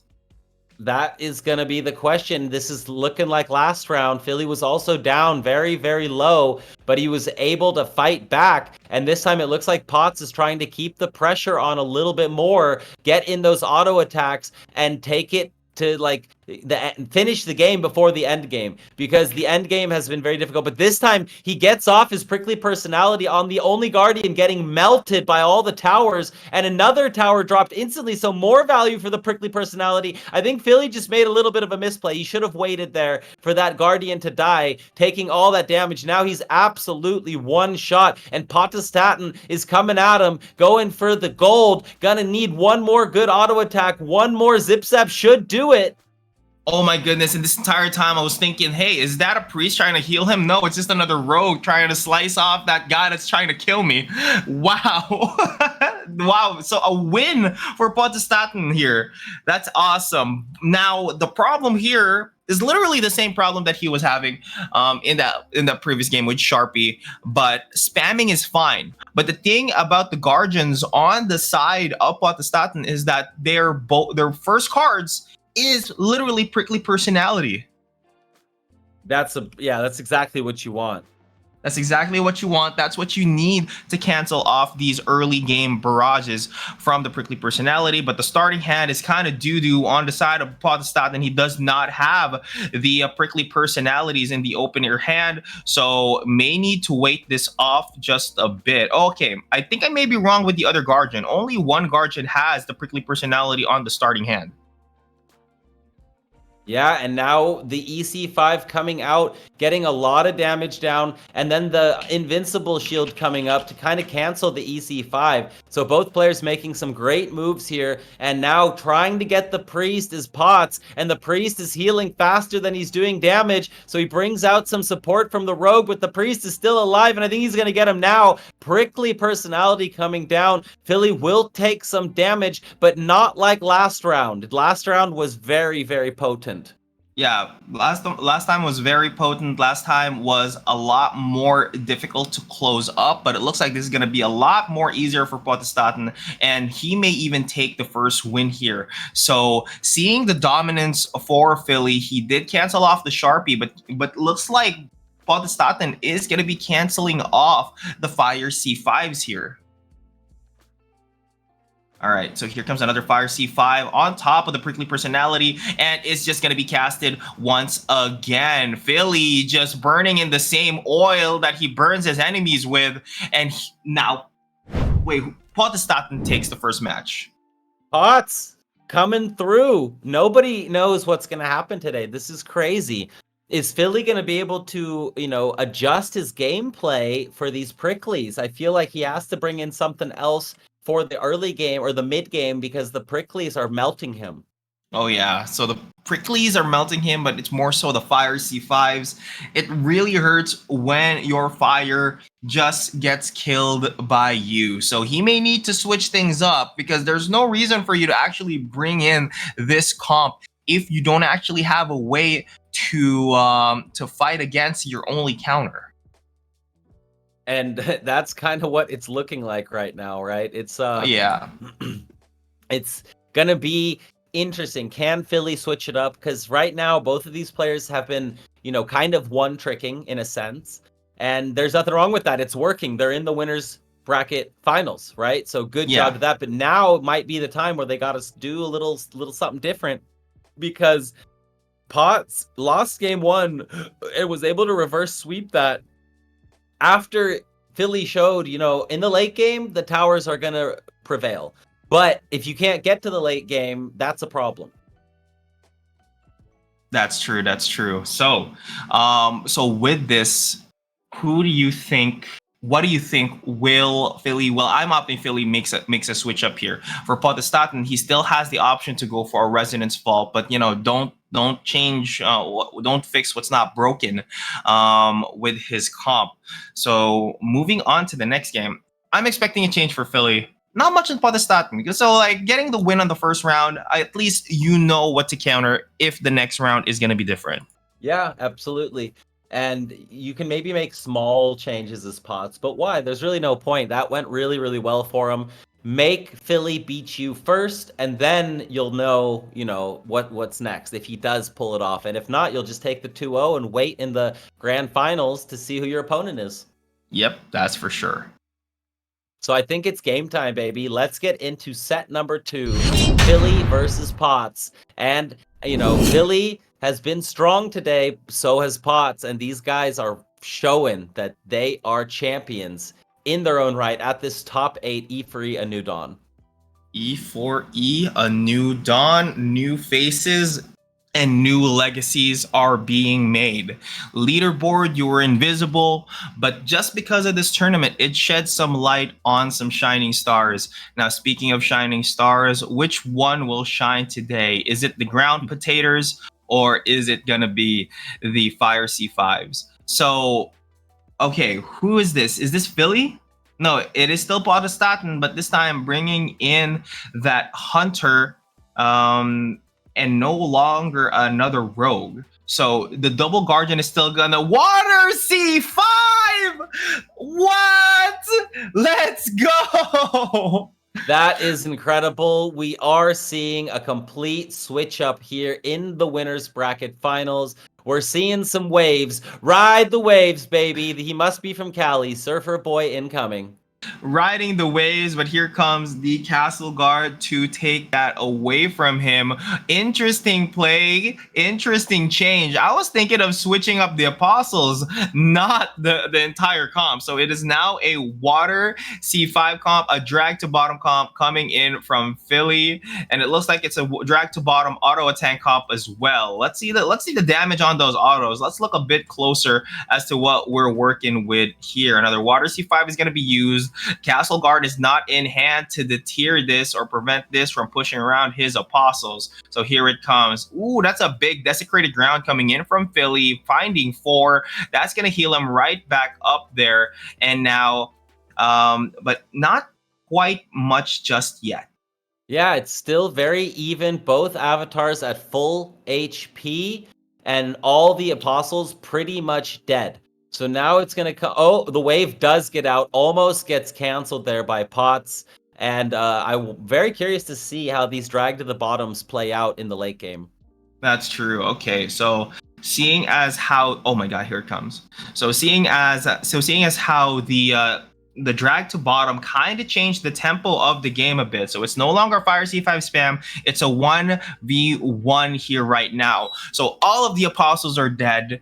Huh. So how this would turn out is that they're going to be waiting for maybe the next circle to pop in, and then Philly is just going to be using the drag to bottoms to make sure to have full control of the entire map. Knowing that Potestaten only has the Zip Zap Orb, which is the clear danger, and look at those autos, 1,000 damage on that one auto attack. That is a lot of damage from just a single auto, and here it comes, the barrage of drag to bottoms. The desecrated ground doesn't really do much for Potestaten because of the fact that there are no apostles left and there's still too much space. But now your space is going to be taken over by a bunch of drag to bottoms. Yeah, that was crazy, but the angles were too similar right there. He didn't actually confuse Philly enough. And we're seeing a lot of this auto attack battle going back and forth. And we saw this yesterday in the finals as well, where everything was so close. It only came down to canceling and getting out of the cone of the auto attack. It was insane. And that's the cancel. Canceled by the Zip Zap, gets the cancel. The AC1 cancels it again. And Philly really making sure that his dominance is not just with the Fire C5, but now the double desecrated is now on the field. Can he get this but he gets dragged. He gets dragged right outside of the zone with the AC1 to boot. Oh my goodness, he's healing right back off of directly from the HP. He's sitting on the EC5. He's sitting on the EC5, but Philly gets the auto attack just in time. Well played. This is exciting. This is different. I like it. That's true. I like it too. It's amazing what you could do with this. And then moving on. What could Potestaten do with the current comp that he has? He doesn't have a way to heal back up, because how you would counter AC Water C5 would be double Priest, because the Priest would heal them right back up, and Water C5 doesn't actually have anything that could instantly kill them. So not having Priests with you on this matchup is extremely bad. Plus, you have two guardians that one does have Castle Guard. The Castle Guard is huge, but it's not really gonna do much if it's dead. As it cancels the first wave. That's funny. Funny timing. That's just how it is. But here we go. Potts dropping the EC5, taking a lot of damage here. He's already down to half health, healing some of it back now, trying to get his Castle Guard into position for this bouncy wave. But he's like, actually, that one's not going to do that much damage. I'm okay with it. And now, so the Castle Guard is pushed in between them.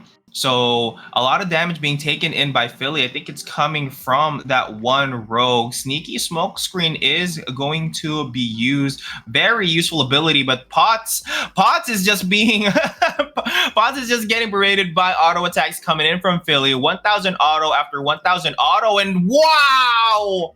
The rogue jump finishes him off. No, actually, no, that was actually a welcome to the slam, welcome to your debt, and it looks like Pot has been put in his own grave in this first round. So it is now a tiebreaker on who gets to go in the grand finals, and whoever gets to fight whoever wins against Sharpie or Karim.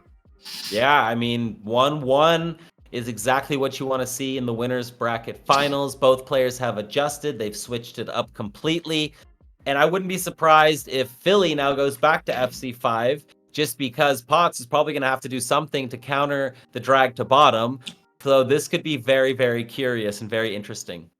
Yeah, so with Philly going back to the FC5, but it's already working right now. So it's going to be interesting what their final comp is going to be. So we already know two comps out of both of them. So whichever comp counters the other, that would definitely win. But Potestaten full knowingly Philly knowing that Potestaten does bring prickly personalities in his comp, I don't think he might go back to the Fire C5. It doesn't make sense for him to. So it's been working. So we know Potestaten plays the Desecrated Ground and Resonance Vault. So Ate in chat saying nerf WC5. That's funny. Oh, let's nerf it. Let's do it. Let's piss off Heart of the Cards some more. Not gonna lie. That's funny. Nerf WC. That's the first time I've ever seen it in a tournament. I'm like super hyped to see something different. I'm like, yeah, let's go. Then the first nerf it. It's annoying. I think you should have an option to get a surfboard, and then that's a nerf. Is if you are using the surfboard. Oh yeah, that's the next new skin line for Apostle. Was the surfer guardian, surfs up guardian. I like it.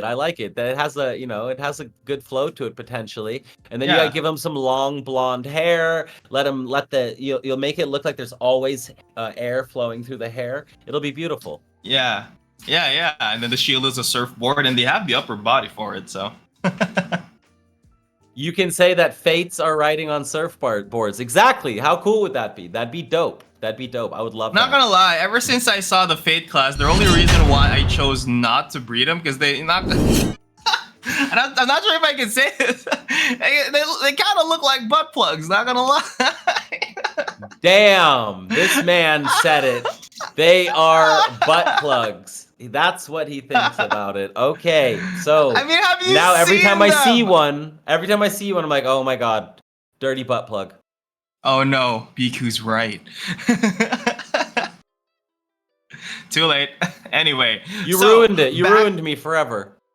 Oh well. I mean, I do breed Tundra Fates, so I mean, I'm also in this thing. I have Wasteland Fates, so thanks for ruining my farm. Well, at least it's you. Anyway, so Philly now back another quad here, but I'm not sure if it is it is still the water C5. Was this his trump card all along, full knowingly that the prickly personality is there? So what my only problem here is that I guess there's so much stake in this that he does bring that out, because he didn't bring it out when Sharpie killed him with the prickly personality. True. And now what's very interesting is there's a double priest on the field, and Potts is playing AC5. So this is a very good matchup for Philly, at least from the Apostle diff. And late game, I feel like the waves could give Philly a lot of protection against AC5 attacks.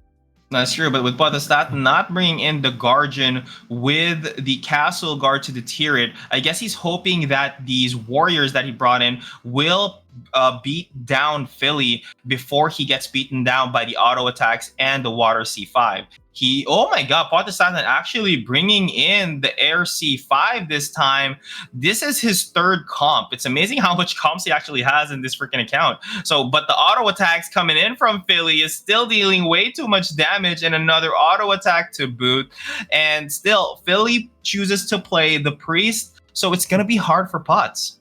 Yeah, it is gonna be hard. This seems like he picked into a kind of a hard counter, and now he's really going to have to battle. But look at this, Philly taking some damage. Potts is holding strong, both of them using the orb, so the auto attack battles should be very similar.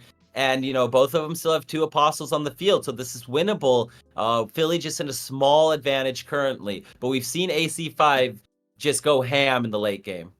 That's true. Okay, so looking at this, so here comes the Air C1, and followed up with an Air C5. So if he can assassinate him before he gets any value from those water C5s, oh my god, and he just does, as I was saying it, and the return does not find Philly. He has no priests alive, so he can potentially win this all.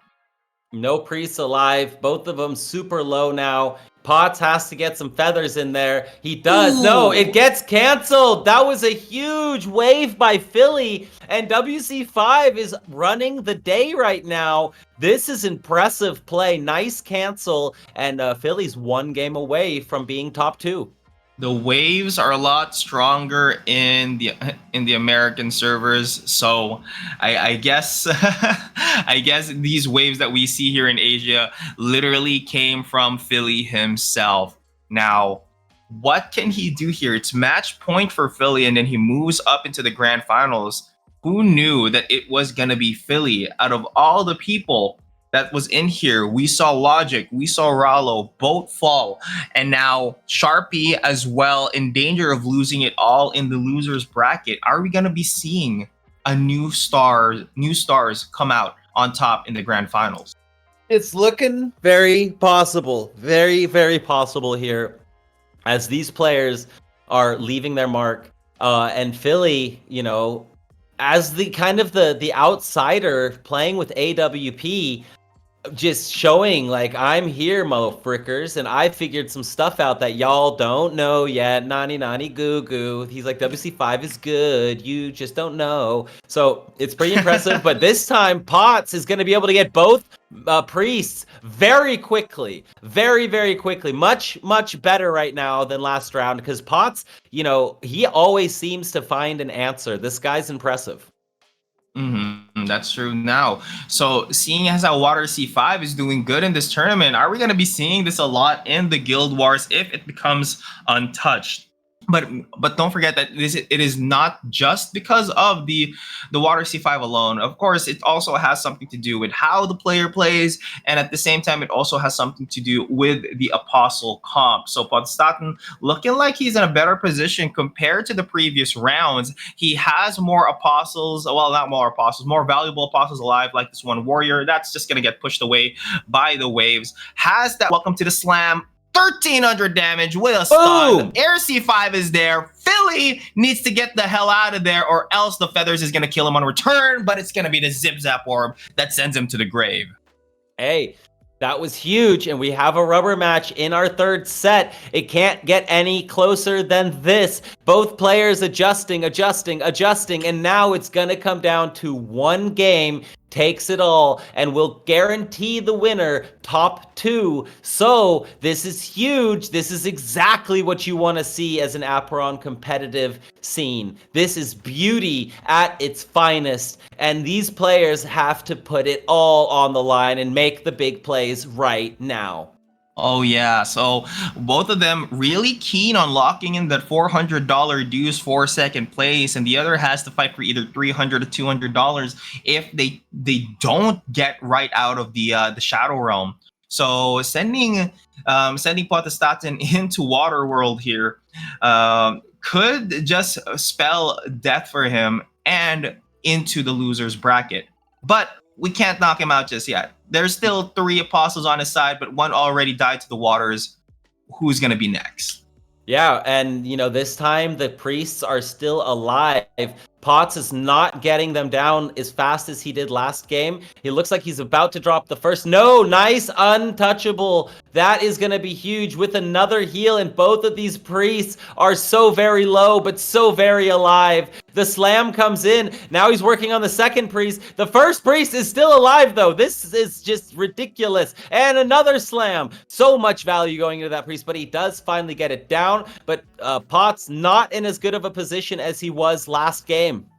Oh yeah, definitely not in a better position, but this is Air C5 we're talking about here. As long as he can find an angle on Philly, he can find a way to execute him and just finish him off right then and there. But the Zip Zap Orb is gonna deter him, and in the Zip Zap battle, Philly does have the upper hand because his auto attacks just hit like a truck. Oh, but the return of the AC5 does take him very low, and a second one as well gets in the snare. Another AC5 is going to be casted. It's not going to get canceled. The Zip Zap Orb is coming in for Potestaten, and he wants this. He wants the $400 dues. He wants to cancel him off. Another circle enclosure, but it's not going to be enough to actually be relevant in this current game. The angle is horrible for the side of Philly, and he's just making a wall. He's making a wall, and you're gonna make Mexico pay for it.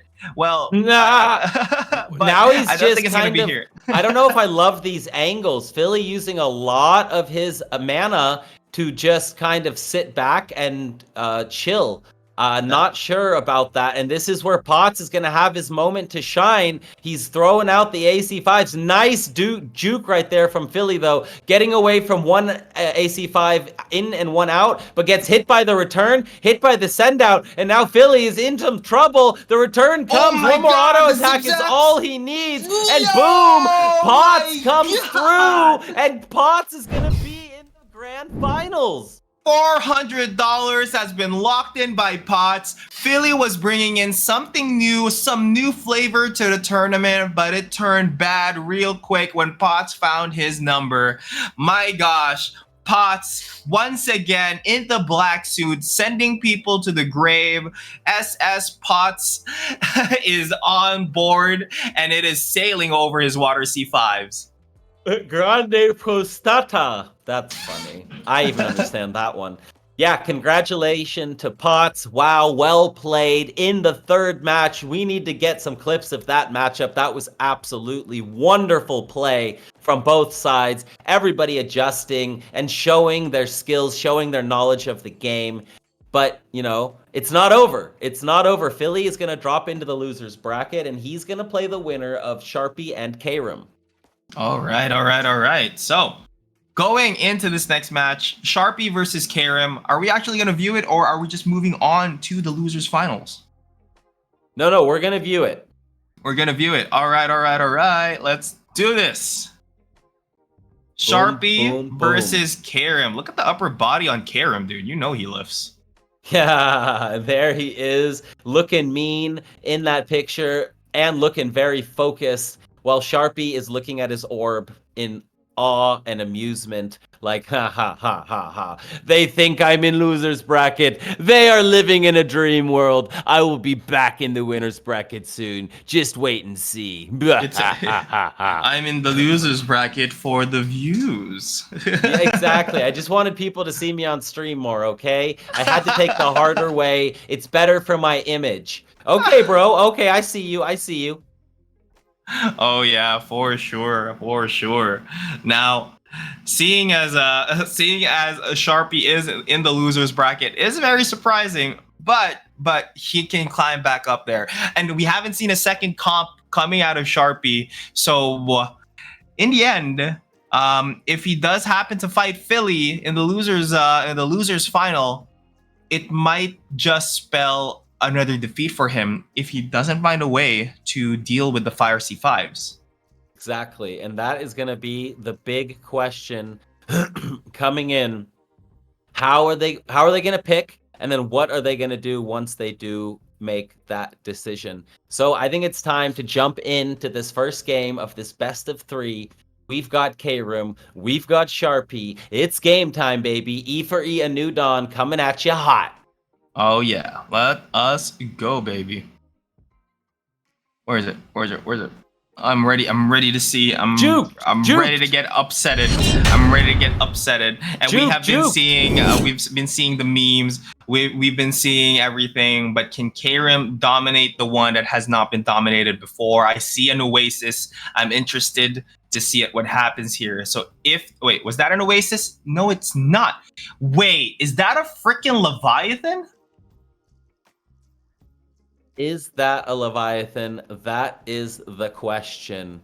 That is the question. I see the giant hat. I think it's a Leviathan. If that is a Leviathan, we may be seeing some Water C6 action in this game right here. Either Water C6 or Water C4 or 5. Honestly, Water C4 to 6 is doing really amazing. Was he surrendering?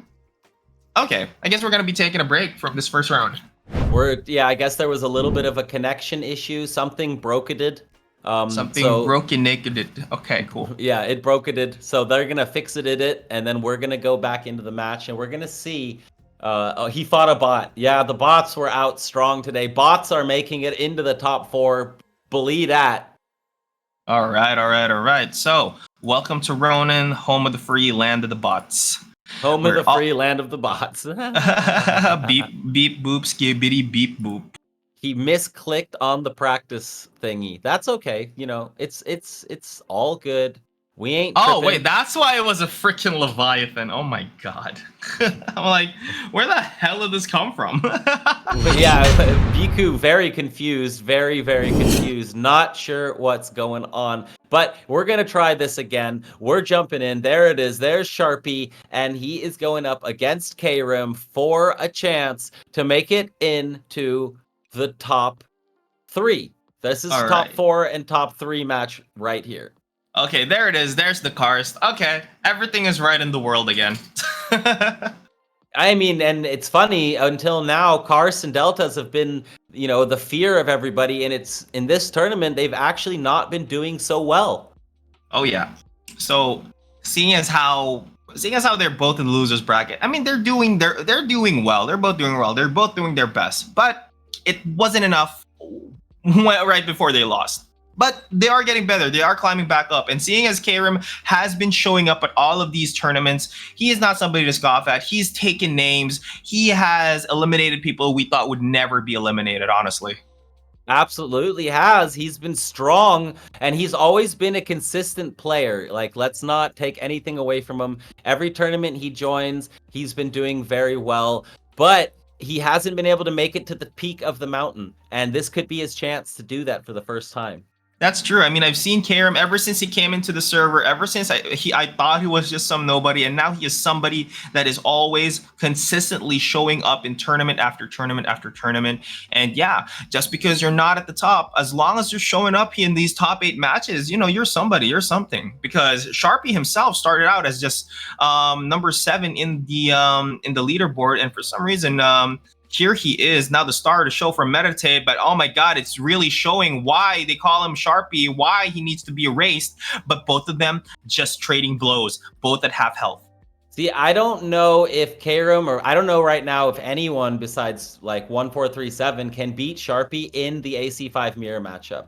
We'll see. Karim's doing this really well, but Sharpie has 3 apostles on the field, and he just has the ability to run around, buy time, and still throw out his feathers when ready.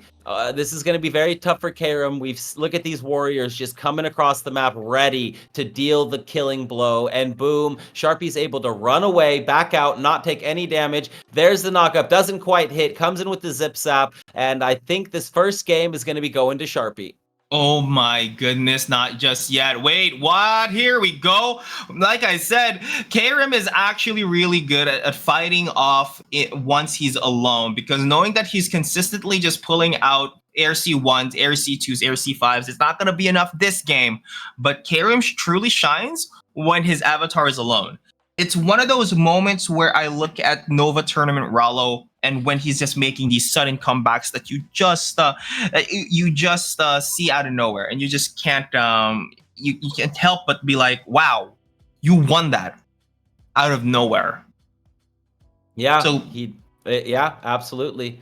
That was clean. That was very, very clean right there. Well played. And Karim, I don't know, he's gonna have to try to figure it out. This has been a tough matchup. Sharpie seems to be the AC5 king of South America, and you know it's well deserved. He's been doing it consistently, right? And Karim, beautiful play, you know, and has lots of moments of brilliance. This matchup is just going to be really tough.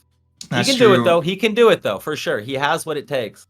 Sharpie precasts a lot of abilities where he thought the AC5 could be a shoo-in, but Karim has just been dodging it left and right. The magic bomb being casted, expending the mana, but the apostle dies immediately. Karim looking to be in full control in this current matchup with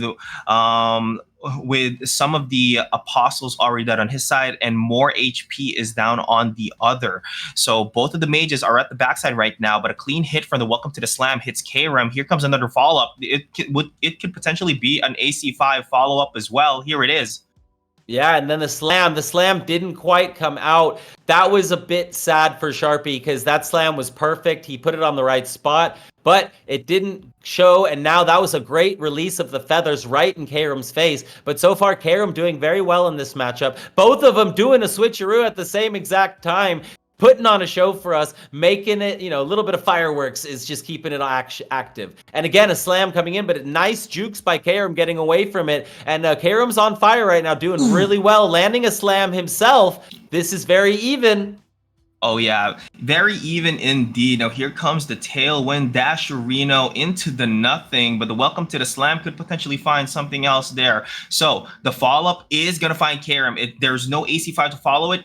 Oh my god, precast is on the dash. You just predicted where he would dash before you even casted the Air C5. That is insane. Karim on the back foot once again. The tailwind dash is going to be there. They're even and even, neck and neck when it comes to the apostle count, but when it comes to the HP, the autos does not follow Karim, but the HP does find him there. And here it comes. One auto attack just to do the trick. Karim is about to die once again, but it's just another freaking comeback story for him. That's the Oh, question. Nice slam, smash, bam right there. And Sharpie is going to take set number 1 very, very convincingly. Very strong play right there. I wonder if Karam's going to switch it up. I doubt he will. I feel like Karam loves his AC5 and he's going to stick to it. But, for competitive sake, if he does have an ace up his sleeve, it might be the time to bring it out. I haven't seen Karen play anything else but AC5, so maybe it's going to be another AC5 game. Who knows? There's a massive advantage right now when it comes to the Apostles on the side of Sharpie. Not sure when it comes to the IVs. Maybe need to look into the IVs there, which is I why think Sharpies are maxed. are maxed out. I mean, that's what you want to see. You want to min max your apostles. But come season 3, it is time to farm good apostles. Also, so yeah, so that was a good time to actually bring that up. So there are disparities right now when it comes to apostles. There's only a short supply, because not a lot of people were farming apostles when we were supposed to be farming them. They didn't farm them after Ronin. They didn't farm them before Ronin. So a lot of good apostles are very limited. But it's gonna be different. So, once season like, 3 for comes. example, the PVE, right? When there was the PVE dungeon, you could make apostles. Is that one of the times where people Yes. kind of slacked on it? Yeah, a lot of people really did slack on it. A lot of people did, especially me on the second half. But during the time when there were only warriors, hunters, and priests, I was there farming the living heck out of them. But when the other 3 came out, I was chilling because I was focusing more on making more Apron content and all that stuff. But yeah, I slept off on that. Hella regret it. Yeah, interesting, because I did make one Guardian in the PVE, which I ended up using for quite a long time because it was like 70 IV, to start. That was really freaking strong. I never actually minted it because it wasn't that good, but I have thought about that since, how much value is going to be able to be brought out of the PVE just through the Apostle game. Oh yeah, but now, so this time, people shouldn't sleep on the apostles. People shouldn't sleep on season 3. Once PVE comes out, they may be farming the living heck out of that. Minting the apostles has never been more valuable. Yeah, that's going to be a lot of fun. I look forward to it. And I got some friends that love PVE, so being a PVE apostle grinder seems like might be a thing. Oh, that's true. So if you're looking to just chill, you're looking to just get some numbers out, or if you're just a speedrunner, that's what PvE was for. It was designed for speedrunners to speedrun, or for people who just loves lore in general. So if you like Elden Ring, if you like any single player game that just has a story, PvE is for you. Karim taken very low at a quarter health. Just another massive replay as the previous one. This is a best of 3, so this is already in Sharpie's favor. Trying to eliminate. Nice cancel though by Karim right there, making plays where he can. But now with the 2 warriors chipping away, he's going to have to hit every AC5. And if not, it's going to be Sharpie going up 1-0 again in the second set. Nice moves from Karim. Not getting the return. Not getting as much healing as he'd like. But he's still in this. Gets away from the smash. Doesn't get... Oh, the return is so close every time. He's trying to get some zip zap damage on. These priests, these warriors are getting low. But oh, that was a good one. Oh, okay, the that was a good one. return is going to be huge if he gets it back. Oh, but he doesn't. Oh my goodness. But the auto attack is going to be there. The warrior to support Sharpie, preventing him from dying. The loss of health is going to be deterred. And Sharpie comes back up on top. Wow, Karim played that so beautifully, so well, but was not able to bring it home. So heartbreaking right there. Well played. Oh yeah, it hurts to see, but it's also exciting to watch, nonetheless. So, can Karim pull a magic rabbit out of his hat right now? Because he's gonna need way more luck, knowing that his tournament run ends right now. But hey, it's not a sad day for him. He wins $200 dues nonetheless. Yeah, it's definitely not a loss. He took out some big names, and it's not over yet. He still has a chance. The fat lady has not sung yet. Not saying you're fat, Sharpie. You're not fat. But, the fat lady has not sung. This is not over yet. Let's see. Karam showed life in the last game. He showed that he is able to win these matchups. It's just extremely difficult. So here he comes for one more shot at it to try to start the comeback.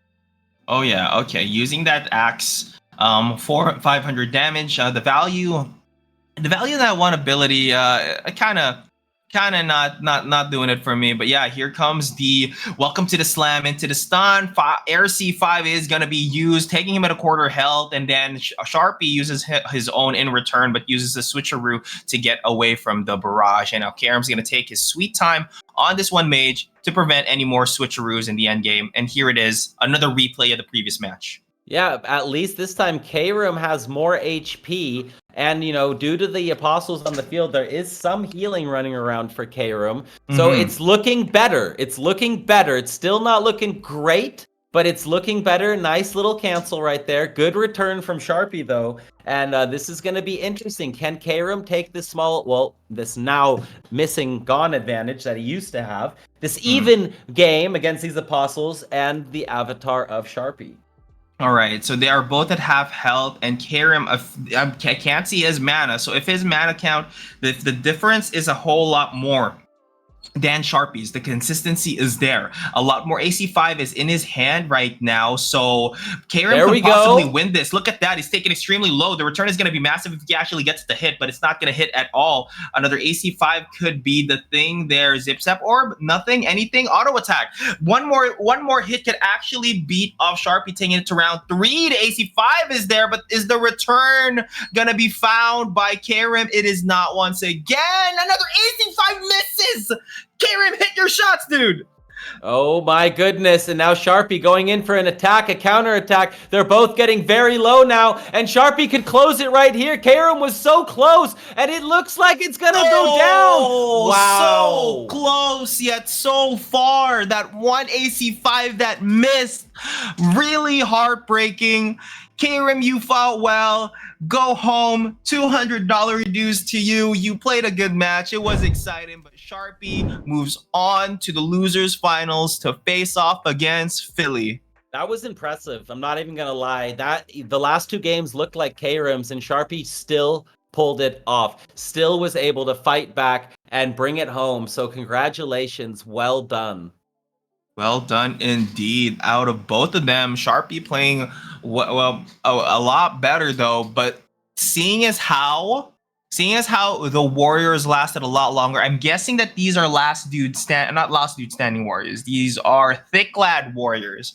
Having the thick lad does make a lot more sense, which is why they last a lot longer. They're really, really tanky, and only for a little bit of amount of mana. So in the Apostle battle, we saw Sharpie just stay on top each time. So maybe he's going to be bringing back the prickly personality Guardians in the losers finals. Yeah, that is going to be very, very interesting to see. It is about to be Sharpie against Philly. And, Philly has been playing really, really strong so far. Today has, been the day of the up-and-comers. I'm very keen to see if Philly's going to be able to win this and go back to play against Potts, because the Philly Potts games were insane. They were playing all kinds of different tech. All right. Yep. Okay, so So Are thinking we about ready this, for the next match, or do we need a minute, producer man? All right, okay, well, it's the losers bracket finals first. But we're going to do a quick little break. And when we get back, losers bracket finals, grand finals coming right at you. Thank you guys for coming and hanging out. We're going to be right back. I'll see you all later.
We are back. Sorry for the delay. Biku fell in. That's all I'm going to say. It is game time, baby. It is the losers bracket finals. Biku, how you feeling, my man? Are you wet? No, I am in the Philippines, so I am as dry as an old lady, dude. So yeah, let's get in this game. Let's go ahead and just into the Joy, losers oi. bracket finals on whoever is gonna fight Podestaten. Podestaten has been very dominant this tournament. Can he keep it going? And even against our boy Sharpie, if ever he wins against Philly, which he lost to, so this is a rematch. Exciting matchup coming up next. Yeah, I mean, Philly has been dominating all day, barely lost to Potts. That could be the most insane grand finals from the gameplay we've seen so far. Also, but this is going to be the test. Can the AC5 make it to the finals, or has AC5 meta been replaced? AC5, you know? Because last night there was no Mhm. AC5 either. Zero AC5 in C. That's true. That's true. So with the AC5, well, being figured out Being now, tested. tested for sure, but Sharpie is not falling that easily yet. So three AC5 players that has been dominant since, so we've seen Logic and Rallo fall today, but holding the lines is now our boy Sharpie. Will it be the return of the comeback for him, or will he fall to the Fire C5 or Water C5? Honestly, playing with two elements is our boy Philly here. Literally, Shark Boy and Lava Girl mixed into one. So let's see what happens next. I can't take that line. I just can't take that line. I love it. It's great. Yes, dude. Reference after reference after reference. That is what we're talking about. So it's game time, baby. Best of 3. Philly versus Sharpie. Who's going to move on to play Potts in the grand finals? We do not know, but let's make sure that whoever this is, they put in all 4 apostles, or that would be a sad way to lose.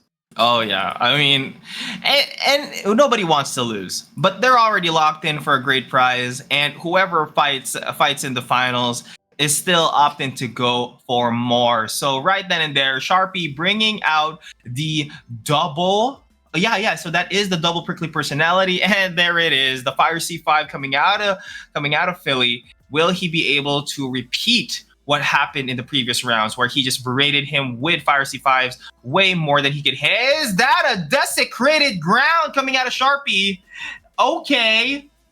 Interesting. On a okay. Delta? Okay, we're seeing something new here, ladies and gentlemen. Yet again, it is wild. Cool. Very cool. We're just seeing new tech all weekend long, and that is exactly what you want. Oh, nice cancel there. Stun. The stun onto Philly, getting rid of the FC5. And Sharpie is in a very good position right now when it comes to apostles. I mean, I'm stunned too, dude. I'm just looking at this Delta with a freaking Earth C5. That's not something you see every day or at all. Maybe even the first, but it looks like Philly's getting dominated here with a prickly personality and the autos. And I guess it works. I guess this is it. This is what neuters the Fire C5. Freaking Earth C5 on a freaking Delta, dude. What is this world? What is even going on? It doesn't even really make sense. You love to see it. But what in the what is going on right now? That is crazy talk right there. I don't quite understand.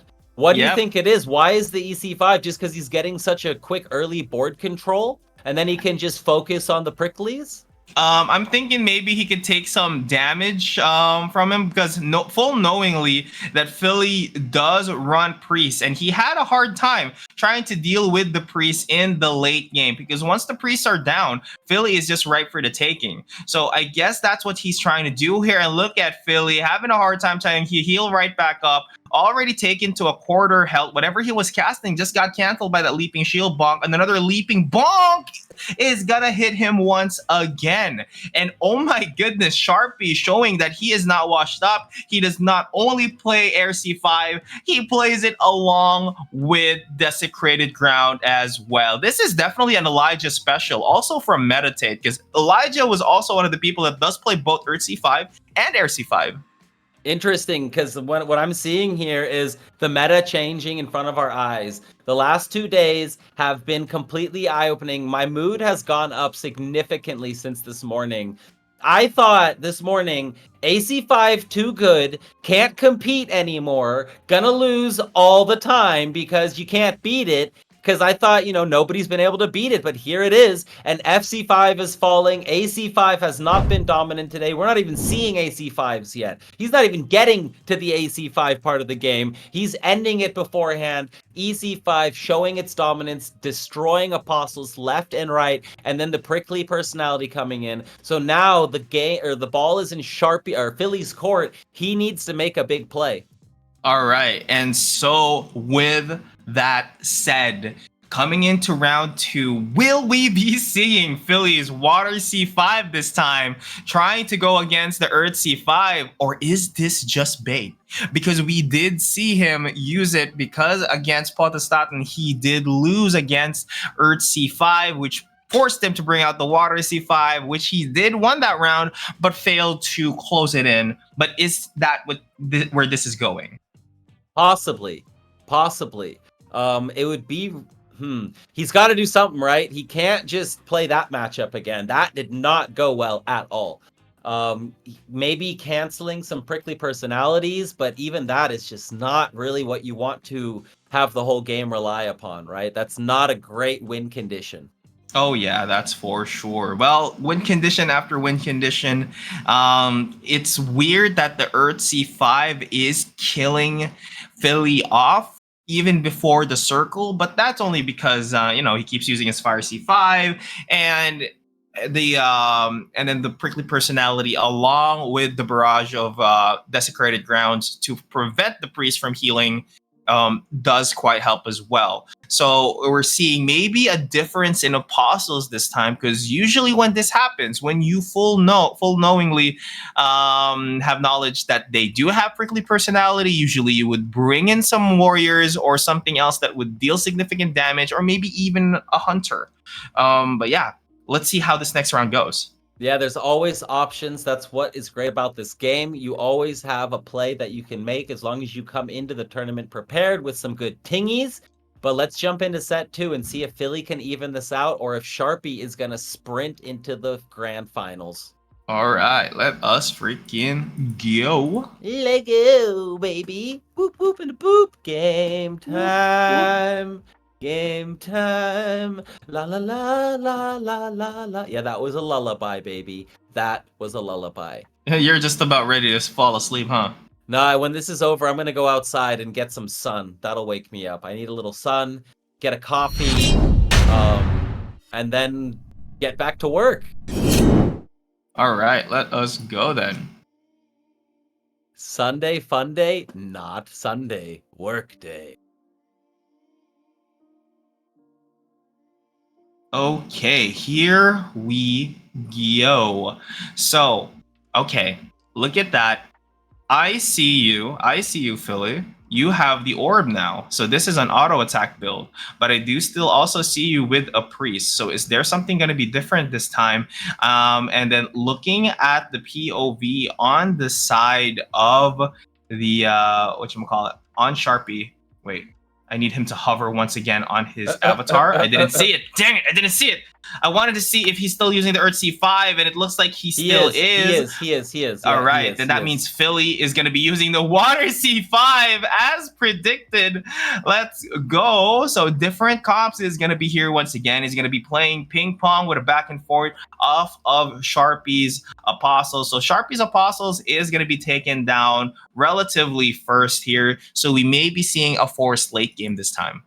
Yeah, that's good. That's something that, Philly wants to try to extend the game and get into that small circle where he can really override the circle with waves. Because as of now, there are no surfboards in the game. Nice slam there coming in. And Sharpie has taken a little bit of damage here. Let's see if Philly can keep the pedal to the metal. Oh, yeah. Put the pedal to the metal and the gas where it needs to be. He's just walking into his desecrated ground, trying to find a safe space away from Philly. Philly is still at full health, but definitely Sharpie is going to be the same way as well. So I haven't really taken a closer look at Sharpie's weapon. I think it's a book or maybe it's an orb. I think it's a book. I'm not Um, sure. Can you see it? I'm looking. I'm looking. Nope, can't see it. But I'll Can't see keep it either. But trying. I mean, I guess it doesn't matter as long as the I think auto it's an orb. attacks. I think it's an Oh, orb. okay. It's an orb. 700 damage. 700 damage, sure. But coming from Philly, his auto attacks is a lot stronger. He needs to retreat back into his desecrated ground, or I'm sorry, desecrated ground, into his drag to bottom. But oh my gosh, look at the auto attacks off of Philly. He's just chipping away at him. No, my goodness. No, Look my at those goodness. autos. Auto attack master, bringing in the waves and just hunting Sharpie down. Well played right there by Philly, staying alive, staying ahead in the second set. And if Philly can win this, we're going to go to a rubber set. You know I love those rubber sets. Of course you do. Of course you do. And so do I. I love it when there's a back and forth. We can see we saw Sharpie dominate the previous tournaments. It is a great it is a breath of fresh air to see that the competitive scene is not one-sided. I mean, it may be one-sided when it comes to clans and all that, but regardless, at the end of the day, new talent springs out. Well, to be during these fair, times. this weekend is actually showing that might not be the case as much as we thought at the end of Friday, right? At the end of Friday, it felt like Meditate is never going to lose again. They're going to win every single game for the rest of eternity. And then it turns out Ancient 8 came out last night very strong. Claudius as well from ApeGG. True. And, so they didn't get a top 2 finally. And now, if Philly can bring this back, it would happen again, which just means that, they aren't doing bad or slacking. It just shows everyone else is staying up to par. The level is growing, everyone is improving, and we're seeing it day to day. Daily form is mattering, and every little decision, people are figuring out tiny things. In the finals last night, it was all about the auto attacks and juking orb auto attacks. We'd never seen that before, and it became part of the meta for the tournament, right? So it's just growth. The growth is happening. There's going to be new teams as well. $1 million prize pool is no joke. We're going to see emergence of new teams, new breeders, new whales, new things. So, and like you've said, there's going to be, the boods. There's going to be the wisdoms, the face, all the different tingies. There's still so much coming that the balance, that's why I think they're taking it easy with no huge changes, right? Like on balance, because there's still a lot of space to adapt. But Sharpie coming out really strong here, seemingly figuring out these waves, and has Philly down to half HP. Philly's trying to hide by his waves, but so far it's not working.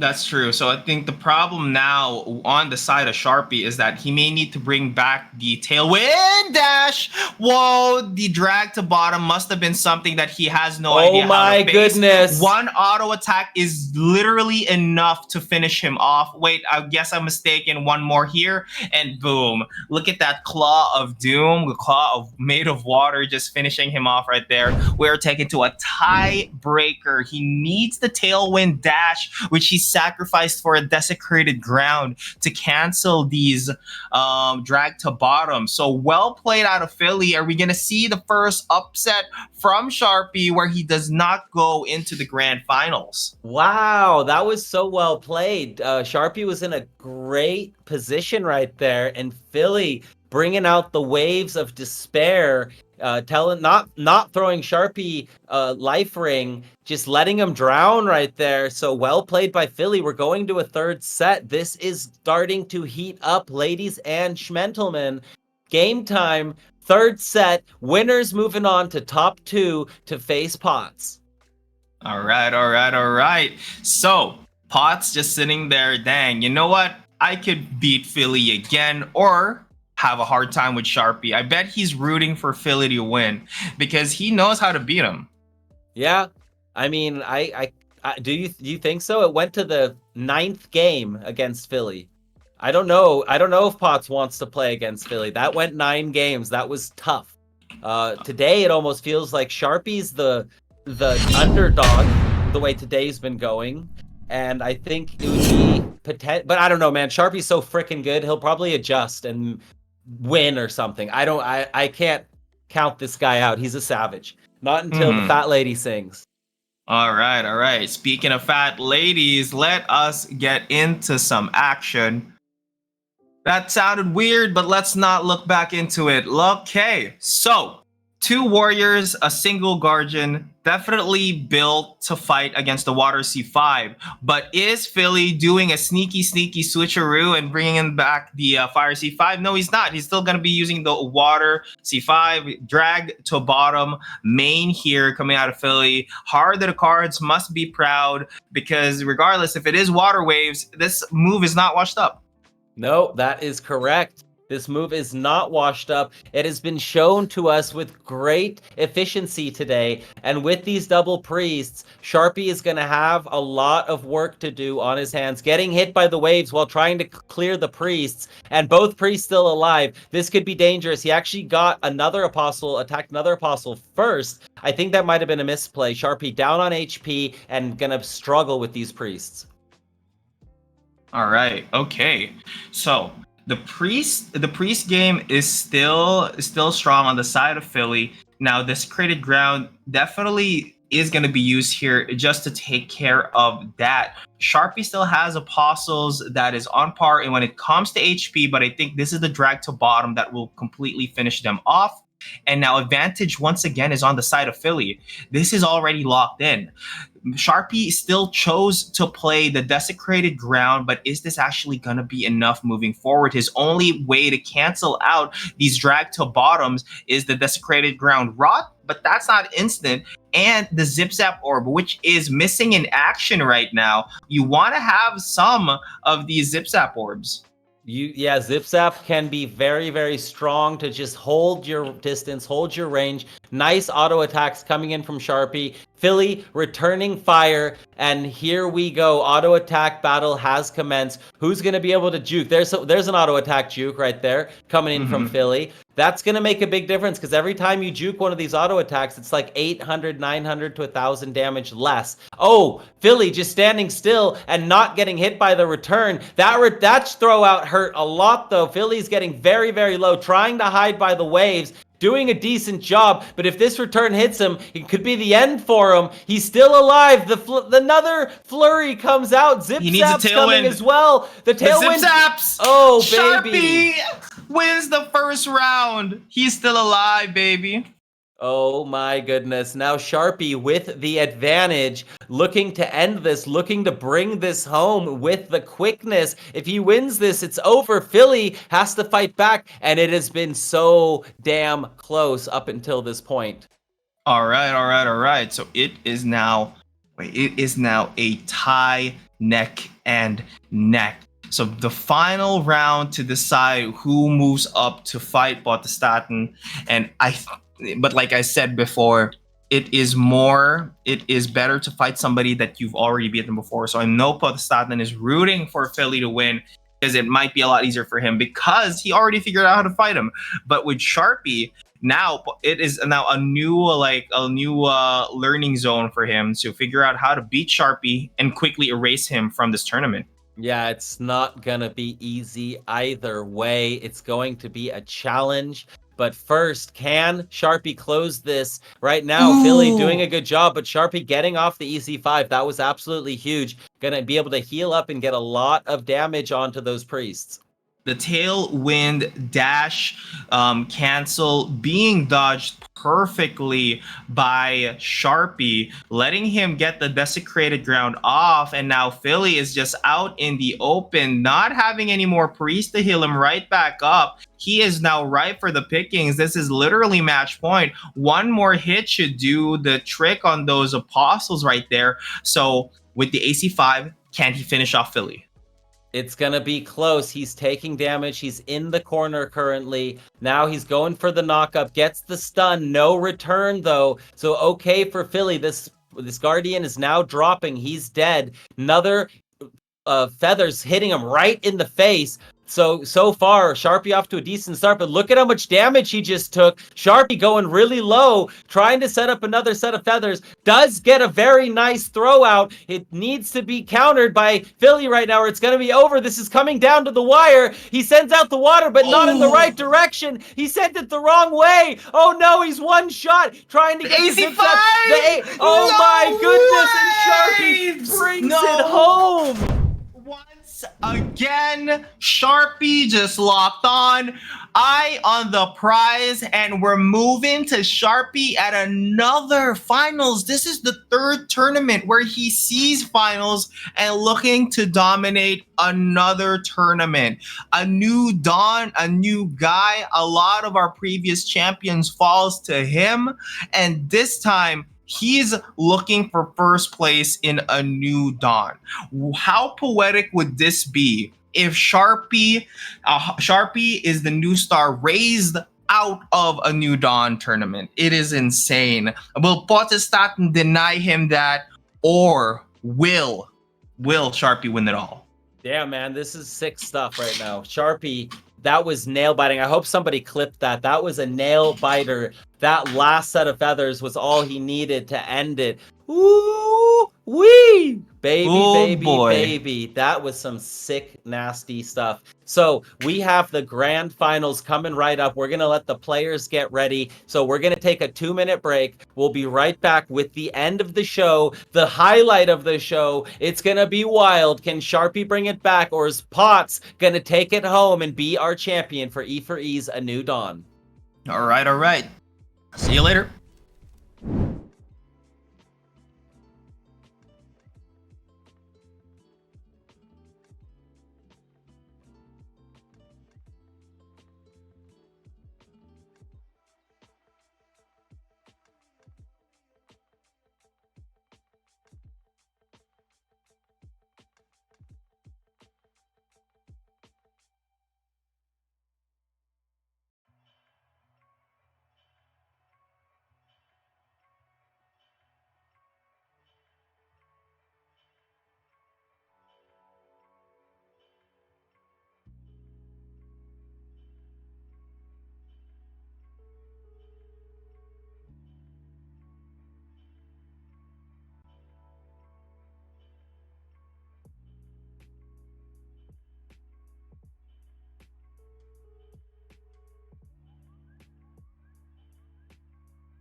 Boom, boom, boom. Bombs are dropping and the names are non-stopping. We are here. Potts versus Sharpie in the grand finals. Biku, are you ready? It has been a great day and I'm excited to see who is going to be today's champion.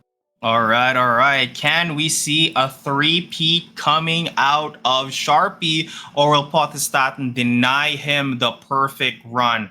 I'm just excited as you are. We've seen upsets, we've seen mayhem, and we've seen nail-biting action, but nothing bites nails more than the mouth of the grand finals. Exactly. That's where all the nails disappear. That's where everyone starts to get so sweaty that their shirts are sticking to their bodies. Their keyboards are getting wet, starting to malfunction. It's perfect. It's absolutely perfect. So let's jump right into this grand finals and let's see how they're going to deal with this. Is Potts going to be able to stay on top? Or is Sharpie going to be able to finish the comeback? I mean, he's been fighting for quite some time now against many top competitors. Had to take out Rollo, had to take out K-Rim, had to take out Philly, and that was just in the losers bracket. All right. Honestly, most of the action was happening in the losers bracket. It's not as interesting because the stakes aren't as high. Because facing elimination is a lot more exciting than, because like when you're at the winners bracket, you're like, I mean, if I lose, I could just come right back up. But it didn't apparently happen. So for our other hard hitters from the previous tournaments. So a breath of fresh air when it comes to the tournament. A sad day for the people who are our favorites, but here we are now. Best of 5. Potestaten from Star-Lord's Guild and Sharpie from Meditate, which has been dominating the competitive scene when it comes to tournaments lately.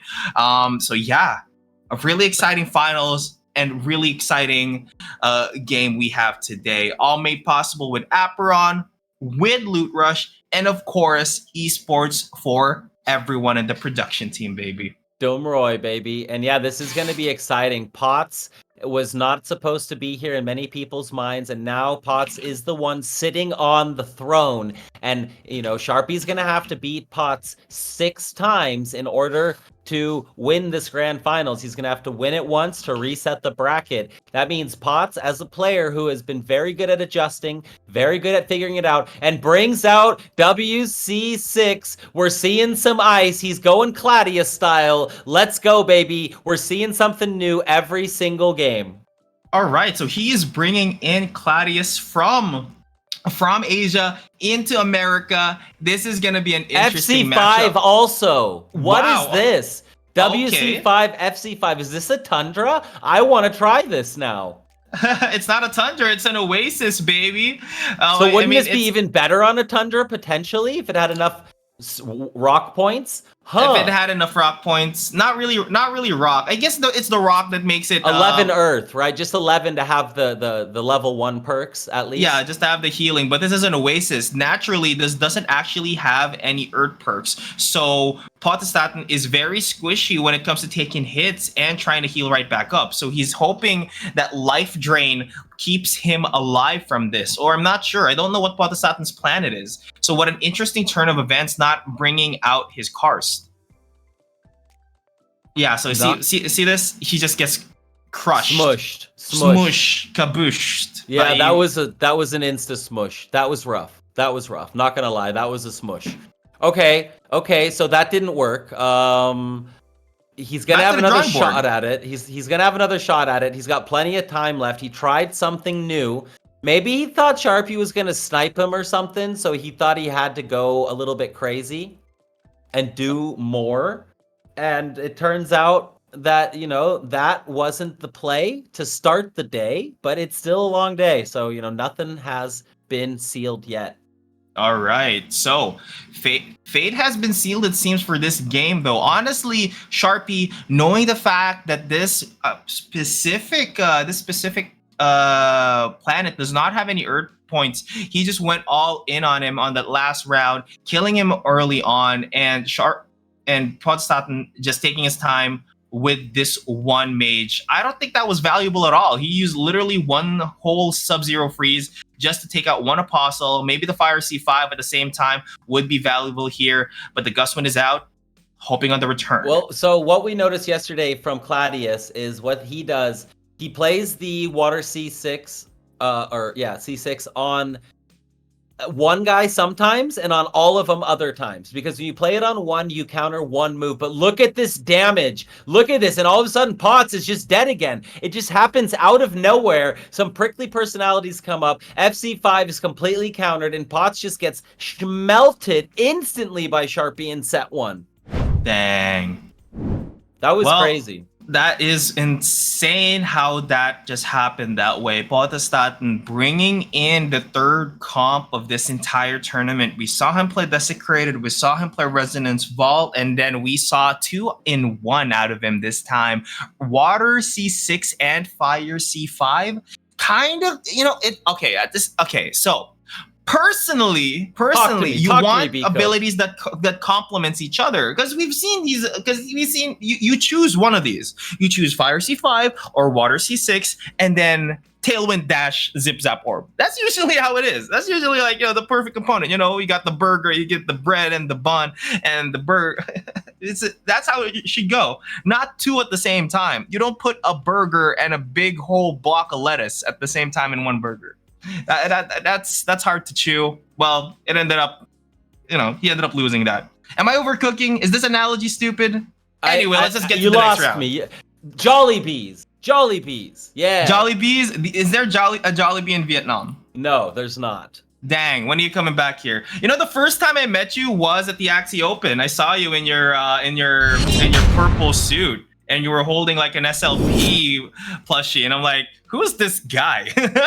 Was that where I got on stage with the Axie sisters? Yes. In the mall? Yes. That was fun. That was our first performance actually together. Yes. I was exhausted. We were partying a lot that week, and it was great memories. That was a lot of fun. There was like 300-400 people there. That was dope. That was dope. I was 9th place, by the way, if you didn't know. Really? Yes. Oh, and Thunder was top 8. You were right behind Thunder. Well done. Yes. Good shit. I had no idea. Yep. I'm something of a competitor myself. Okay. Anyway. Bro, that's awesome. Going to a live event, getting top 10. Frick yeah, bro. Congrats. I'm super happy for you. Frick yeah. You're a pretty good Aperon player, too. Thank you. I'm something of an Aperon player myself. Anywho, let's get into this. Honestly, looking back at that, people say that was the last tournament where a lot of hype was still in Axie, and that was also the last tournament before everyone else just kept falling off. A lot of the known players started just going away left and right. That was season 1, I think, of Origins, or season 1 or season 0. Somewhat where it started on the fall, but it was definitely the best week of Axie, because the Masters League was also there. Yeah, and that was very, very hype. And after that, it was just kind of the Origins. Yeah. Anyways, so it's looking the same. Potts trying this again, and he's already down to 1 hit again. What's going on here? Potts has been so dominant all day, and now coming down to the final rounds, Sharpie is looking too sharp. Yeah, so Potts actually playing everything else as if he was Superman, but it looks like Sharpie became his kryptonite here, and now he is also playing AC5. Maybe he could pull off anything you can do, I can do better, but the follow-up is gonna find Potestaten along with the AC5. He's gonna Tailwind Dash right away, but another AC5 finds him. The return is gonna be massive. That's gonna be an execute if the return gets him. I don't think he knew it was coming at all. Was he moving around not knowing that there was an AC5 behind him? And he's just dead again. What? Yeah, Sharpie is he's making this look like a round of 16. What's going on here? This is incredibly clean by Sharpie. Potts needs to remember how he got here. He needs to remember the way of, what was it? Huh? What happened? Where'd my life go? Where'd it go? I'm just as confused as you know what? Let's not make it. let's not put him off just yet. Potestaten still has the way to come back up off of this. He has all of the tools. He has all of the abilities. He just needs to outplay him. He kind of, his brain kind of got lost in the water there when I saw him just dash back into the return of those feathers, and oh my goodness, using the air C5 on that one warrior, and then the warrior just retaliates with a leaping shield bonk, and he does get away. Yeah, I mean, it's also when, Sharpie has been playing a lot of intense matches. He is warmed up, ready to go, and Potts has been waiting and watching. That sometimes, players take a minute to warm up and get their fingers moving at that high level again. This is the grand finals of the top 8. These players have fought, multiple weekends to get here. And this is their moment. This is their moment to shine. Now Potts is looking to be in a little bit more of a controlled position. All right. So, Potestaten has been playing this one round better than the previous. Of course, the switcheroo is going to save him, but I don't think it's going to save the mage. That was his last mage. He doesn't have a switcheroo anymore, so he's going to rely on the Tailwind Dash to get away from this AC5s, but he's not going to let this happen. And oh my gosh, Sharpie just going for the final win to put this at a match point. The Zip Zap Orb battle is still in the hands of Sharpie regardless. The snare is going to find Sharpie on the return, but not that much damage either. The follow-up finds him. No follow-up, no damage. 4v1 situation. And Potestaten has one foot in the grave. But the grass is a lot greener on the other side. The Tailwind Dash does not cancel the AC5, and one auto attack should do the trick. And Sharpie takes it to match point. Oh my gosh. Match point here in the first set. Sharpie is coming and leaving his mark. But, after that, Potts has the chance to fight back here. He's gonna need to win 3 sets either now or in the next one. So either way, he still has a lot of winning to do ahead of him, and so far he's not been able to find Sharpie's weak spot. It must be a new pen. Oh boy, oh boy, oh boy. Match point in this first set. Are we going to see a bracket reset? We haven't seen one yet in any of the tournaments. This would be the first bracket reset so far. I mean, he did make an attempt to do a Fire C5. He tried to cosplay Philly, but no, only Philly has beaten Sharpie this entire tournament. He thought he could be Philly, but no. Maybe he just needs to be himself, put back that desecrated ground on the floor, maybe use the Resonance Vault. That's what I was expecting in the finals. Maybe the switch up wasn't something that he needed or wanted. Now, I'm seeing no mages on the side of Potestaten. So I wonder what comp this is this time. I mean, he's bringing out a lot of different stuff. It's very awesome to just see, all the different things that he's trying on this big stage. Let's see if one of them sticks. Oh, for sure. He's thinking, he's adjusting, he's making moves. He's not sure. He's not sure. All right. There is no mages on the side of Potestaten. I'm assuming this is Earth C5 this time. Is it? Yep, it is. There it is. The last hurrah for the Earth C5 on the side of Potestaten.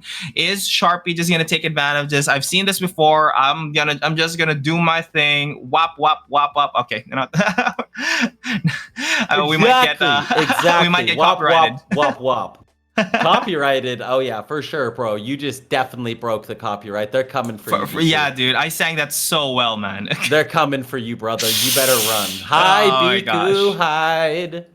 Hide. I'm hiding. I'm hiding. Mom. That was funny. Mom, Sharpie's in the finals again. Mom, Sharpie's here again in the finals. Mom, big magic bomb doing massive damage to all 3 of those apostles. That freaking axe just did nothing because the mage literally sidestepped it. That was OP. Potestaten's mage feeling like a boss. Oh no, Sharpie's mage feeling like a boss. Sorry. Okay, here's the tailwind dash into the headshot, but the headshot does not find anything. I think it got pushed back by the Warriors' passive, so it was not able to cast it properly. So Desecrated Ground does give him some longevity in this matchup, but will it be enough to actually finish him off? The Warrior is almost dead. That's the Warrior that you need to actually chip away on Sharpie. So in the end game, you're gonna have a hard time when the circle isn't closed yet. Yeah, that is going to make it difficult. And, because now that the EC5s are basically killing their last prey, oh boy, did that get canceled? I think it did. Yeah, it definitely got canceled. Oh boy, Oof. so did that. Oh boy, Sharpie is all over Wow, Pots. Potent Potestaten. staten. Potestaten. Testaten potent. Okay, we just made a new Testaten language. potent. Yes, exactly. And now, Potts is basically running away, trying to use this baby cage to protect himself, has all these EC5s in hand and not really sure what to do with them. Does get a nice cancel on the zip zap. Gonna just spam these now. Don't know if he's got enough elixir to just keep spamming or mana. Now he's got 5 EC5s in hand. That is rough. That is rough, but the tailwind might just be the thing that cancels everything. Oh my god! Oh wow! Dodges the tailwind so perfectly there. Cast both of those. Okay, so the double desecrated ground is now on the field. The balls of death has been casted. An AC5 has been canceled on the side of Sharpie. Old reliable is old reliable indeed. The tailwind's not going to be casted to actually cancel this. 1 second left, and the ring is closing once again. Potestaten is full control of the map right now, forcing Sharpie to move right outside, preventing Potestaten from healing right back up from his own HP. The tailwind dash in to maybe cancel a desecrated ground, but the trigger discipline from Potestaten is potent indeed. There is 10 seconds left before the final circle is up, and both of them need to run for their lives. Whoever has the better tailwind dash definitely wins here. A desecrated ground is going to get canceled. Sharpie's going to get canceled by the rot. The zip zap orb being chased down towards Potestaten. And oh my goodness, here's the final circle. And the tailwind to boot coming out of Sharpie. And Potestaten gets a game out of Sharpie there.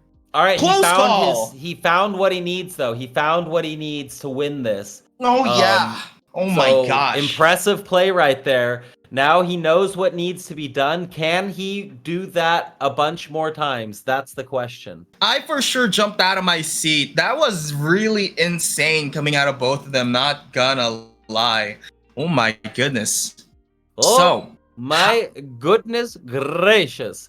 What is going on? Goodness gracious. Crazy, crazy, crazy. So, all right. Potts has finally found the build that has made Sharpie bleed. And Sharpie probably doesn't bleed, it's just black ink, but that's okay. He bleeds like a squid. That's where he got the Sharpie from. Oh, I like that. People see it as a dark omen, but no, that just sounds delicious, according to Chief. Oh, I don't eat squid, brother. I'm out. And I'm assuming you don't either. You don't eat squid? I'm not a fan. I like squid, but I'm allergic, But I love fried squid. I love it in what's that? I can't think of food right now. Everything is clouded by just Apron action.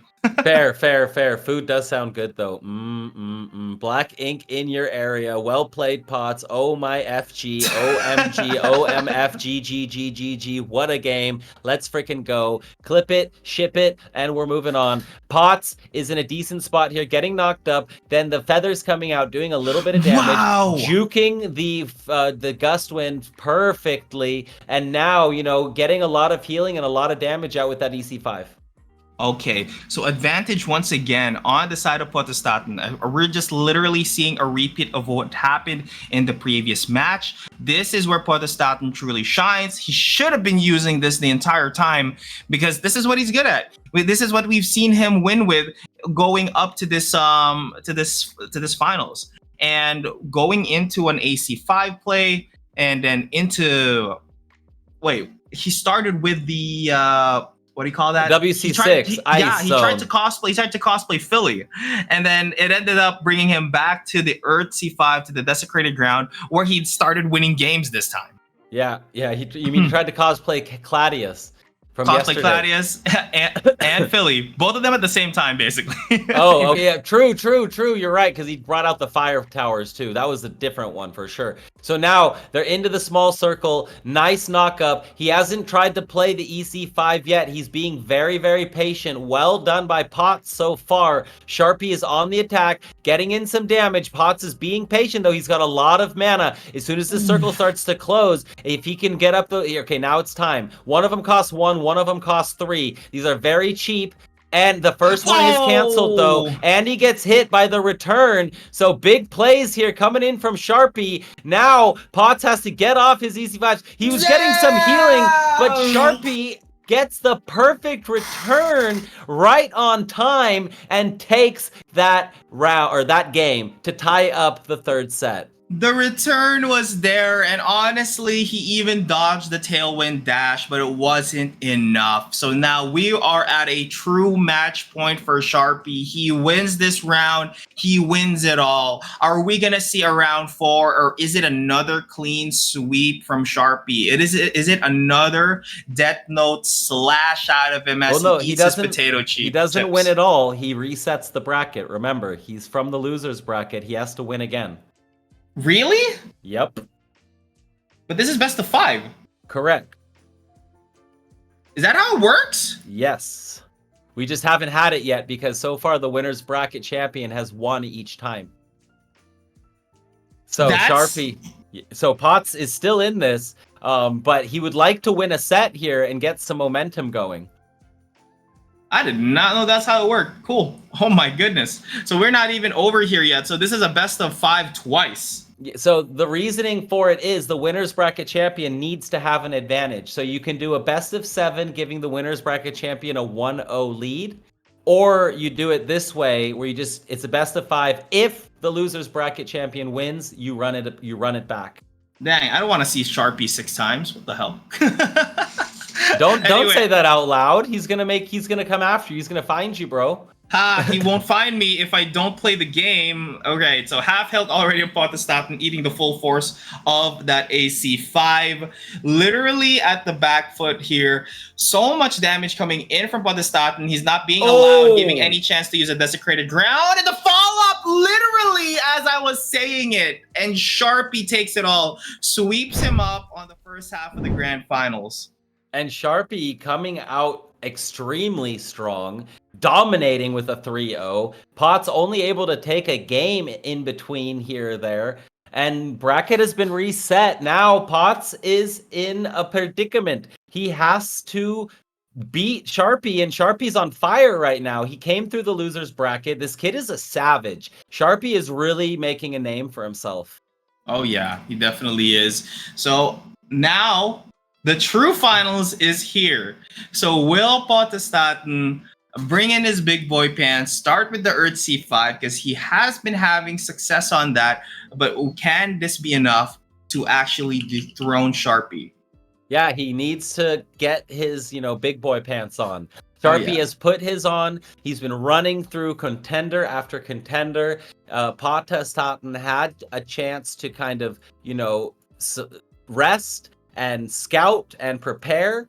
And if I'm being honest, I don't know if he used that time as wisely as he could have, or Sharpie is just that freaking good, and it doesn't matter what he does, Sharpie is a step ahead. I'm not sure yet, because it's not over yet, and Potts still has a chance to bring this back and take the championship in his name. Oh yeah. All right, let's go. Let's get back into the action, baby. Right? I mean, non-stop Apron action. This is the end of the marathon, and I have been loving it all week long, and I think my drinks have arrived. Perfect timing, my love. All right, let's go.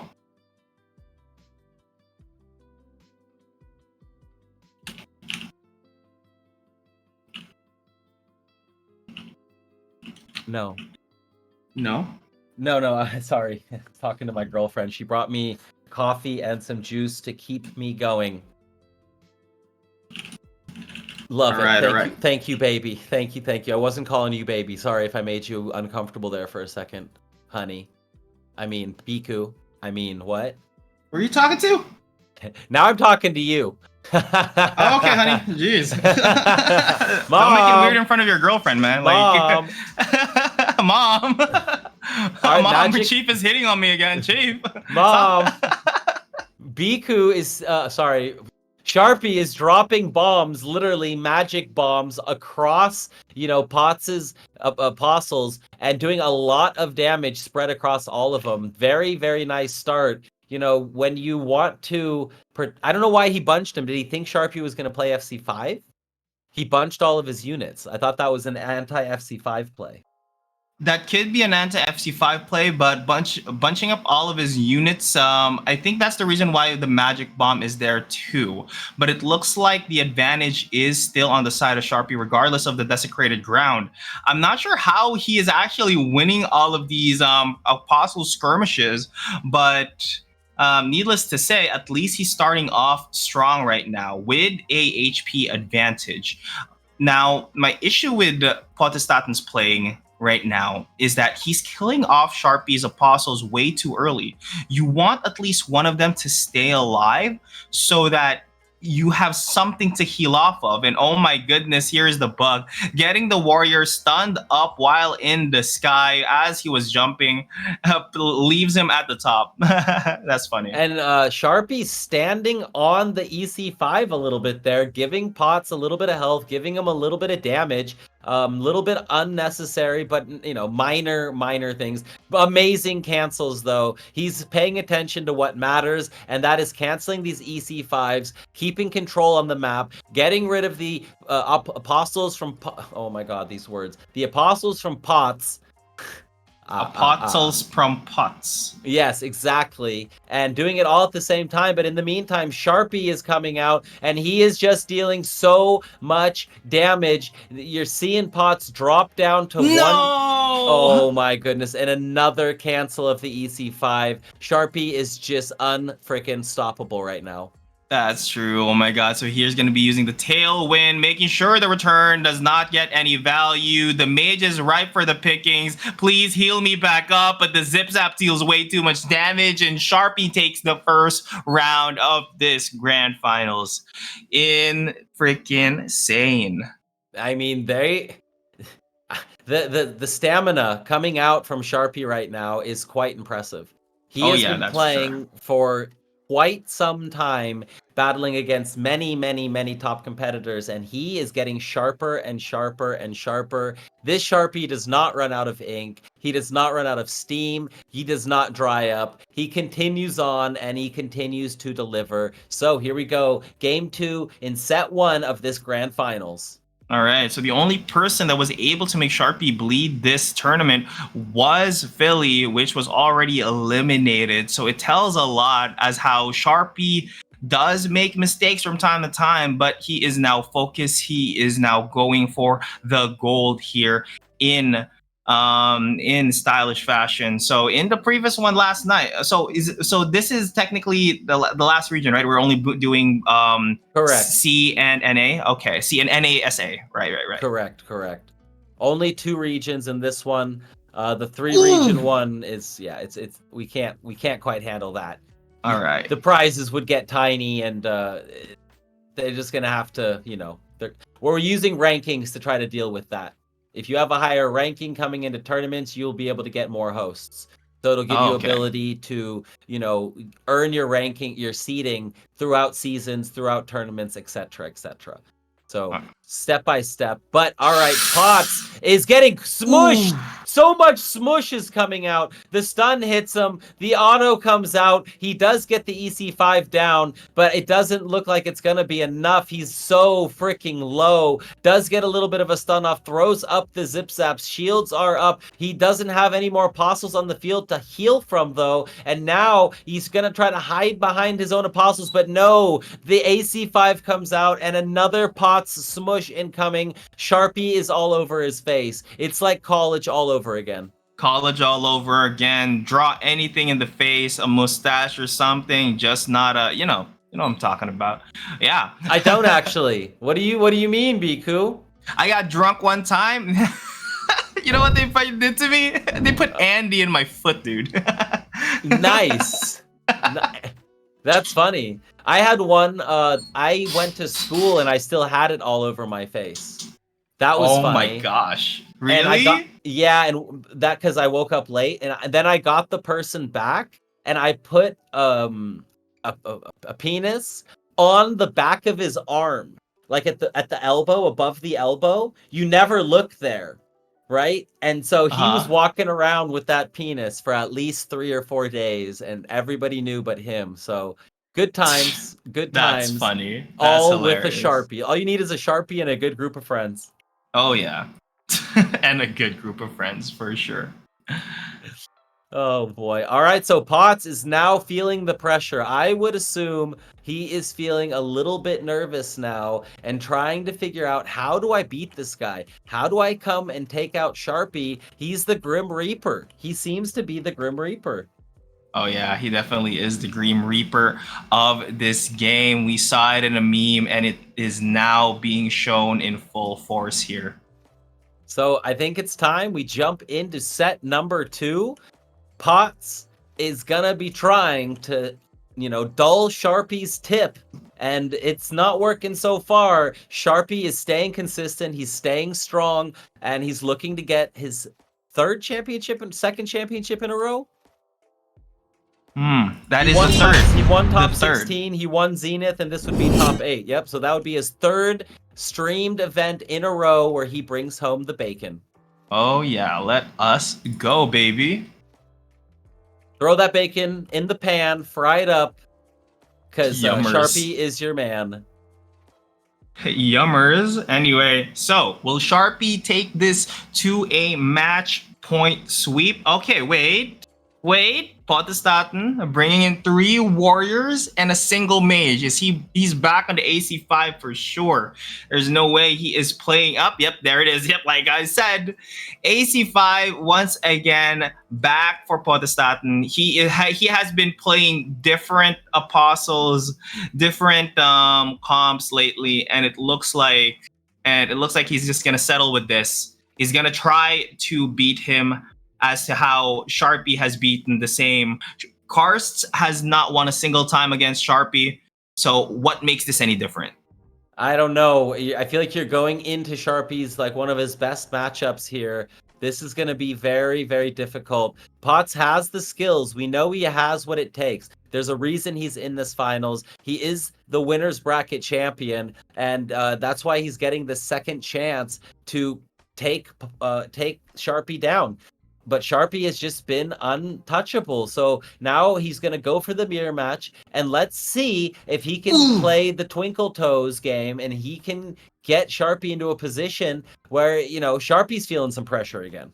Oh yeah, I mean, honestly, he literally dodged that fall up by a hair, preventing a full barrage. He would have just died there if he overstepped on that. And the problem right now with Potestaten is that he just can't seem to get away from these warrior autos. So right now, you should be anticipating a welcome to the slam. Like I said, 1400 damage into the AC5, taking extremely low already. The return is going to be massive. An auto attack and a zip zap orb could literally just end this game right now if Potestaten doesn't have a tailwind dash to get away. But he does use it to knock him up potentially, but it's not going to be enough. The follow-up is there, and he's just executed into match point. That's not a thing. One more game, we're at match point. There we go. Yeah, set point. This would be set point. He's going for it now. If he wins this, it'll be 2-0, and he'll need one more set to bring it all the way home. But he's getting close, and his confidence is growing. I'm pretty sure that Sharpie's sitting there right now, back straight, chest out, feeling very strong. Probably wrong. He's probably sitting there super slouched with terrible gamer posture. But we'll know in 10 years if he's got a crooked back or not. Oh yeah, that's for sure. Well, speaking of crooked backs, let's talk about fancy feet and whose feet are going to be broken here. Whoa, the follow-up once again coming in strong from Sharpie's Mage, and another one is going to get hovered onto Sharpie, equalizing maybe the damage, but the return does not fruit anything. Oh my god, so Sharpie's in the back foot here, already taken very low at half health. The switcheroo is going to save his life, maybe buy some time, but the follow-up finds him along with the AC5. He does not have a switcheroo for this. Both of them go up in the sky. That was so close. If that knockup would have been a second later, he would have crushed Sharpie with a full return. Instead, he gets knocked up and he gets slammed before he's able to switch out. So big plays by Sharpie, evening out this match again. Sharpie still slightly behind. Big throw out of the feathers. Can he get a return? No, doesn't look like it. Potts now looking for the return. Both of them do not get the return. And the send out by Potts is also a miss. So it looks like Potts is panicking a little bit. He's falling low on HP. He needs a big return here. He's not able to get it. Knock up by Sharpie. Oh, Choi Oi. And now there's so many Red Apostles left. Oh my goodness, already Podostaten eats another follow-up right there when the Nato from the Warrior. He doesn't have any avenues to actually heal right back up. He needs to kill him off with, oh, you know what? Screw it. He's just dead.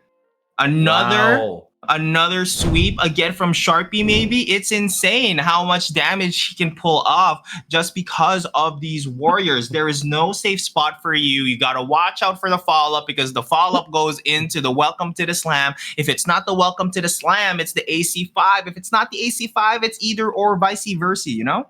Crazy. It's been very consistent. That game looked like Potts had Sharpie on the back foot, had him, nervous, and then Sharpie just said, dude, nah, I'm good. Watch. And then, Potts ended up missing 2 or 3 AC5s in a row, completely whiffing them. And that's where the game changed. That's where everything changed, because then Sharpie was able to play more aggressive, didn't have to be on the defensive foot anymore, and he brought it home. So now Potts set, match, championship point coming in. This is it. If Sharpie wins this set, he's going to be our champion. Yep, that is for sure a champion in the making, actually, because he was a nobody. He became somebody in a new dawn, and then he is looking to take it all. He wants this. He needs this. And Podostaten changing up his avatar once again. He's brought the horns. This is definitely Earth C6 this time. So he's gonna try the vault? That's so funny. I mean, you gotta give it to him. He's been playing absolutely everything, showing a wide variety of skills. And to be fair, in the future, when this game matures a bit more, that's gonna be necessary. Everyone's gonna need to be able to play multiple planets and multiple styles. So Potts is ahead of the game on that aspect. Not being able to beat the one tricks just yet. But my bad. I think it's a different AC5 because this is not the same model, or maybe I'm mistaken. Maybe my eyes need some checking. So it's still AC5. So he didn't bring out the Resonance Vault. Okay, but we did see Resonance Vault earlier. We did see Resonance Vault beat good AC5 players. So we've seen kind of a little view into some potential counters that players should be practicing this season. And I'm sure the next tournament is going to have a whole different twist to it. Oh yeah, that's for sure. 1100 damage into the 2K, into the 3K, and the AC5. Podostaten on the ropes right now, and in just a split second, he's already getting beaten down by the Zip Zap Orb, and the follow-up is just gonna execute him right there. We don't even have a chance to talk about anything. How was there? How was anything? He's already dead. That was insane. That was like a 12-second, 15-second, 100-0. Boop bop. Thank you very much, and goodbye. Damn. Whoop, bop, skibbity whoop, and it looks like Sharpie is just on his way to win it all. $600 dues and being crowned a New Dawn's champion. That means he's won like a primeval planet this week, $600, some golden apostles. He got top 8 in the season. Aperon is making him feel quite good about his future at the moment. Well done. And we all know him now as the king of South America. Yeah, that's true. And then he did this all as a scholar. So you're saying just because I'm good at the game, I can get stuff? Yep, Whoa. exactly. Only an Exactly. Aperon, baby. Hey, I mean, play to earn, win to earn is a thing, but you got to put in the time, you got to put in the effort. These players practice constantly, and it's just getting started. That's true. So when I see people saying that Aperon is play to win, no, it's not. It is not pay to win at all. Sharpie came in, took a scholarship, and is now officially an esports member, winning different tournaments, winning it all, taking these names, and also bringing down titans that has held their ground for so long, only to be beaten by Sharpie. And think about it. His name is Sharpie. Well, I mean, His- let's be fair. I'm pretty sure he has maxed out apostles and he has a godly planet. That's So, true. I mean, maybe especially ever since he gotten into esports, into esports player status too. So more benefits there for sure. yeah, no, absolutely. Talent is there. And most of the top players on the leaderboard are actually not the top 50, but I think top 500. Most of them are free to play. So here we go. It's the Oh my last God, sprint. the autos! Sharpie is going to end it right here. He needs one more return, one more big auto, one more anything. There it is. Sharpie coming through, winning 6 sets in a row. Holy shnikes. Holy moly! Let's freaking go, Sharpie. What in the world? Chief, we literally watched this kid go from nobody to somebody to champion. That is insane, man. Multi-champ. Congratulations, Sharpie. I know he doesn't talk much. I'm not hoping for an interview. Does anybody have a translator? Not sure. But congratulations, Sharpie. Dude, congratulations. And congratulations to Potestaten making it to the grand finals, upsetting many, many top players, making a name for himself, and really showing the world that he is here. He can play multiple builds. He understands all of them, has different apostle setups. Like, this guy is big brain. He's very big brain. Give him another couple months to master all these builds. Because most players come in, they use their one main thing, and they know the ins and outs. They know all the situations. They've practiced against certain matchups. And he's got to do that with 5 different builds. That's hard. That takes a lot of time, a lot of coordinated practice. But I feel like Potts is going to be around for a long time, making moves and really making his shining on the bigger stages. So congrats to Potts on 2nd place, and congrats to Sharpie on his 3rd tournament win in about a week. Very impressive. Very impressive indeed. Potestaten brought in almost like 5 different comps in this entire tournament. Definitely esports material. Same as Claudius. When we talked about Claudius, when we saw how Claudius is playing these tournaments, he is the true esports tournament competitor. Yes, he's amazing in the leaderboard, but esports and tournaments, where it's focused on whatever other people are playing, not random people from the leaderboard, it's a different ball game. And we are seeing it in fruition because of a new dawn, because of different tournaments that pops out, and that's just it. This is Aperon Esports. Yep, this is Aperon Esports. So thank you guys for tuning in. Thank you guys for tuning in all week for all these amazing matches. It has been absolutely insane. The marathon is over. Make sure to sign up for the next season of E4E's A New Dawn. We're going to be doing these tournaments again. We're going to have the Americas. We're going to have the SEA. And we're going to be doing the thingy. So there's going to be a 1-week break, I think. But make sure to follow E4E on Twitter. Make sure to follow Biku on Twitter, and make sure to follow Aperon on Twitter. Let's keep this momentum going. There's going to be a live final in Hong Kong in July. This game is already growing massively. Tell your people, tell your friends, bring your competitors into this game. Plenty of scholarships open. We got some nice planets. I know Meditate's got some. There's a lot of action going on and a lot of ability to get involved. So, hit us up on the Twitter, on the Discord, in the Twitch chats, wherever. And thank you guys again for coming out. Biku, if you have any final words. I'm good for today. I'm done, and I appreciate y'all. I hope you have a great Sunday. Have a great day. Follow me. I'm gonna have some Jollibee. See you guys. Peace.